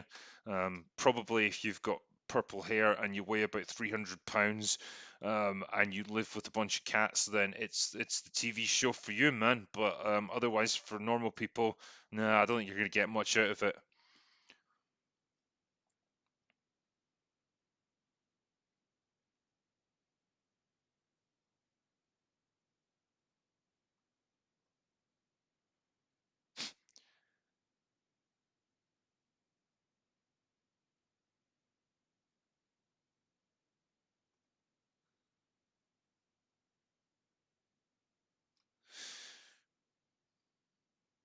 There are a few films I've watched where I wished I'd passed out. Yeah, you and me both, man. Favorite Fast and the Furious movie? My favorite one. I mean, I've enjoyed most of them, to be honest. Apart from like the second one, I think, where it was like Paul Walker and Tyrese Gibson, that was pretty shitty. Or in fact, Tokyo Drift, no, that was the bad one. That's where they pretty much lost everybody involved in them. But no, I think my favorite one was Fast and the Furious 7. I think it was Paul Walker's last movie. The action was incredible. Obviously the budget was through the roof. Um, Everyone gave a pretty good account of themselves, and it had a pretty poignant and a pretty sensitive way of dealing with the fact that Paul Walker wasn't going to be around anymore. They gave him a good send off, and I think it was really well done. And yeah, I do give them respect for that. So yeah, Fast and Furious 7 I think would be my favorite. Eddie Sens, I can vouch for Magag of Morscar. This guy's great.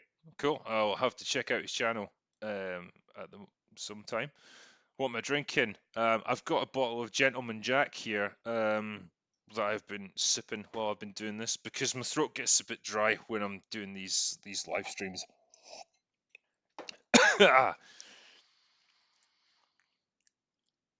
Furious 7 was the best ending in cinema history for a character send-off. Yeah, I agree. Like I say, I think it was a well done tribute to Paul Walker. So, yeah, it was good stuff. What happened to your last live stream with Doomcock? It cut off and never came back. Yeah, that was a fucking nightmare of a live stream, that one. Like I said, I had a lot of technical problems at my end. My internet had an issue where I couldn't upload quickly enough, and so it was getting really laggy. So I made the mistake of thinking, oh, I'll stop the stream and then restart it, and that might clear it. But then I didn't realize that if you just stop a stream like that, it ends it completely and you can't go back to it. So you have to start a new one. So that's what we ended up doing. You can actually get both parts of the stream if you go to my channel. They're both there, like part 1 and 2. But I do feel bad about that. That's why I came on tonight, because I wanted to make sure that this one worked properly, and apologize for the problems that I had. It was just pure technical issues at my end.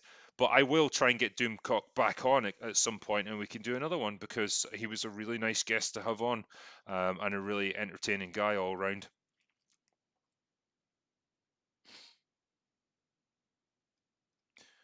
JJ will fix Star Wars, I'm sure, with Ray's rumored new amazing force powers. My confidence is back in him. Yeah, I do not understand the thinking behind this at all. It's almost like they're stuck in this little kiddie mindset of like, well, the more smart and powerful I am, the more people will like me. And it's like it doesn't work like that. Characters, you like characters because of their flaws, not because of their skills. You know, it's the struggle of the character that makes you support them and like them. And if you've got a character who's just getting more and more powerful all the time and was amazing to begin with, nobody's going to like that character, because we like people that struggle. You know, if Rocky got into the ring with Apollo Creed and just fucking knocked him out in the first round, nobody would like it. It would be shit. You know, we like that person who struggles against the odds and has got everything against them and perseveres through like sheer determination and willpower and strength of character. That's what makes you get involved in someone and buy into them and support them. And they won't realize that with Ray. And the more unearned powers that they heap on her, the less people like her. So Christ knows what she'll be doing now. She'll probably like shoot laser beams from her eyes and throw the Death Star into the sun or something. Like it's just disastrous. It's the worst kind of characterization you can do.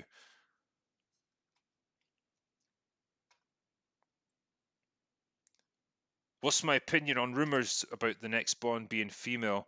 I suspect that it's just bullshit advertising. I know that they've talked about how the 007 code name is going to go to a woman in the next movie, and as far as I understand, that's actually just a storm in a teacup. It's like Bond has kind of retired from the service, and so naturally his code name has been given to someone else because he no longer has it.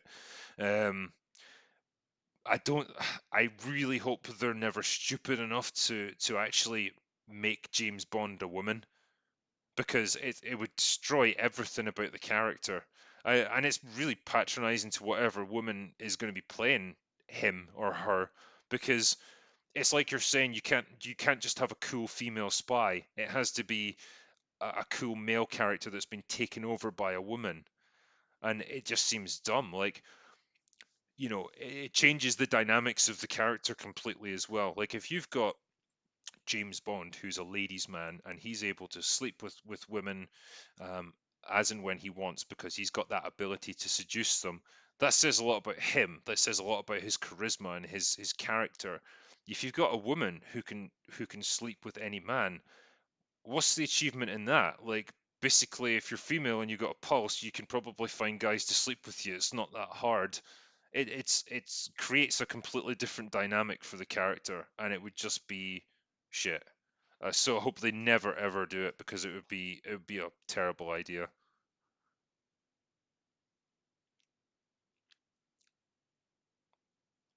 Atomic Blonde was cool. Yeah, Atomic Blonde was really cool. That's a good example of a female character that's nothing to do with Bond. It's not trying to take over a male role. It's just someone who's kind of badass, who's good at what they do, who can have some incredible fight scenes.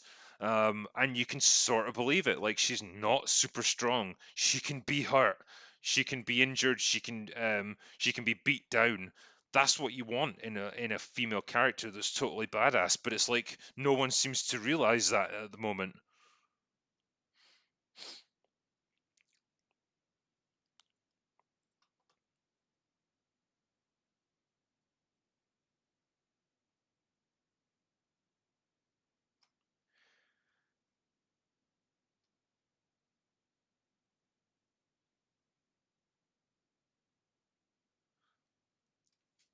Yeah, the dude here makes a point. Mainstream media was trying to hype up Jane Foster. The director had to say that Thor is the star of the movie. I think this is an interesting point in that the media, and especially on social media and stuff, they make a big deal out of relatively small things. Like, you could have, like in the case of James Bond, the real story is like, well, Bond is retired, and so his code name 007 has been given to someone else temporarily until he comes back. That's could potentially be all it is. But then suddenly, all over social media and all these like blog sites and stuff, people are like, Bond is going to be a woman now. That's the way it is. And if you've got a problem with that, then you can just go and cry, fanboys. And it's like it blows something completely out of proportion when actually what you've got is a relatively minor event in a story. So it is potentially a thing that's there's this disconnect between what people put on social media and what spreads over the internet and what's actually going to happen. Who do I think is the worst Mary Sue of the last few years? It's a really close one between Captain Marvel and Ray, to be honest. Both of them are just ridiculous, unlikable, flawless characters, and yeah, I don't see either of them being iconic in the way that someone like Luke Skywalker or Princess Leia was, because people see through it, really. Tell that to the makers of Doctor Who. Um, yeah, I can't bring myself to watch the new Doctor Who with Jodie Whittaker. I know when I had Bowles Trek on, he's done a lot of talk about Doctor Who, and he fucking hates it, and I don't blame him one bit. It just seems like absolute garbage. Um, Roger Moore is the bomb. Yeah, like it's nice to see a bit of love for Roger Moore. Like one of my favorite Bond movies ever is The Spy Who Loved Me. Um, I thought it was a great film, and it was Roger Moore when he was finally given a chance to be proper Bond. Like he's much more cold and ruthless and businesslike than he is in most of his roles as Bond. That was a movie where he actually got to play the character as kind of a badass, and he did really well with it. I think you know, he may not be the most amazing actor ever, but he's a charismatic guy, and when he wants to be that kind of badass, lethal assassin version of Bond, he plays it well. And like, it's just a shame they didn't recognize that more in him, and actually like give him a chance to do more Bond movies in that kind of role or that kind of style. I think it would have been great. But yeah, I do like Moore. I'll give him his due.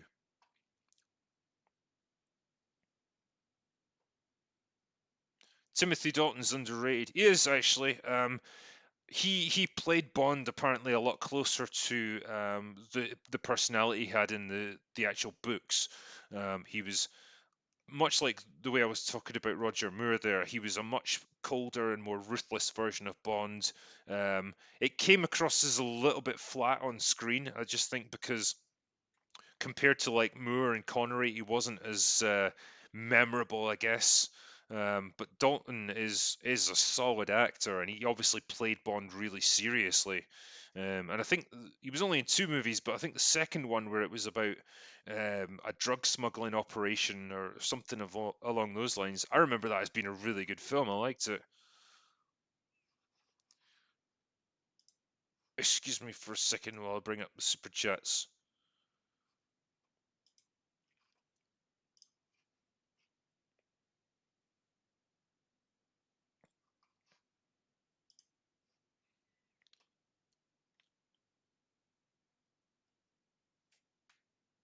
Andrew Clark, Holdo is a Mary Tzu, as in Sun Tzu's Art of War, a tactician variant.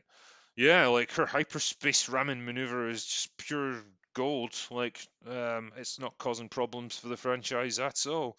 Um, yeah, Holdo is just a fucking awful character. I don't know why anyone likes her or supports her at all.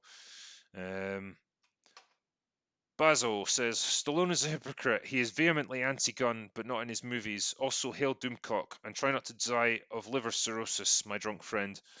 That's okay. I've got plenty of livers on the black market on standby. I just harvest them off people. Um, yeah, I didn't know that he was anti-gun in real life. To be honest, he seemed like the kind of guy who would be into his guns. Um, I genuinely I have a lot of respect for Stallone for the most part. Like he's a guy who's worked fucking hard his entire career. He's obviously like put himself through the mill for his roles. He's given everything he had, I think, to his career, and hats off to the guy. Like he's in better shape now at 72 than most of us will ever be. um, and his kind of dedication and stuff is pretty admirable. So, no, I've got a lot of time for Stallone, and yeah, I think like that person suggested before, it would be great to see him and Schwarzenegger and stuff form their own studio or their own production company to kind of bring about the next generation of talent in action movies because they've been there and done that. Like those guys they've been through everything. Lieutenant Colonel Tanya von Deugenschaff, have some Monopoly money and watch La Casa de Papel. Well, hopefully it's not Miss Monopoly because I actually would get 23% less than a female YouTuber. But yeah, thank you very much. I much appreciate it. Magalg of Morscar, the beer is the lunch. Thank you. That sounds good then. Um, Steven Schneider. Talking of unsettling, drinker, have you seen Bone Tomahawk with Kurt Russell? If so, thoughts on that scene? No, I had one of my friends describe that scene in graphic detail to me, just when I was eating my lunch actually, so that wasn't the best time. Um, yeah, it seems pretty fucking extreme. Like, see, I'm not a big fan of torture in movies. Like, I never really enjoyed the Saw films or the Hostel movies. Like that kind of torture porn doesn't really appeal to me. If it suits the story, if it's not totally gratuitous and unnecessary, fair enough. Um, but yeah, like Bone Tomahawk just sounds like a fucking hardcore film. Like I don't know if I'll get around to watching it, but if people recommend it, then fair enough. I'll maybe give it a go. Excuse me. Hey, Pepe66666. Hey, drinker, we need more people with your wisdom. Please make love to thousands of beautiful women and spread your DNA. Thanks for all your work. Cheers. Well, as I've made a good start on that one. Whether it was willing or unwilling, you do your best. Um, but yeah, thanks for the donation, man. I really appreciate it. Um, Real character, reading The Shining, and I own the film. Great stuff. Nice one, man. Yeah, it's a really good film. I've not actually read The Shining yet, but I've heard that it's pretty different from the movie. I think they did some kind of TV movie, like rehash of it that was much closer to the book that Stephen King was much happier with, but people seem to really dislike it. So I don't know, man. Andrew Clark needing to catch up on super chats, great problem. It is, I'm really, you know what, I'm really appreciative of everyone um, who's messaged me and donated super chats and stuff. Like it means a lot, and it's great that people are interested in hearing what I've got to say. So thank you very much. I love you all. Zero Rewind, thoughts on Idiocracy? I don't know yet. I haven't seen it, so I can't give you them yet. Um, I think that's it. Yeah, that's pretty much it for the super chats, I believe. So, yeah, I think what I'm going to do pretty much is wrap it up here before I piss myself, and just and finish that up there. I would like to say thanks to all you guys for joining me for this live chat tonight. It's been really good, and it's been a relief to do a live chat that hasn't been totally fucked up with technical problems. So I appreciate it, and I'll catch you for the next one, I guess. So all that's left to say is that's all that I've got for today. Go away now.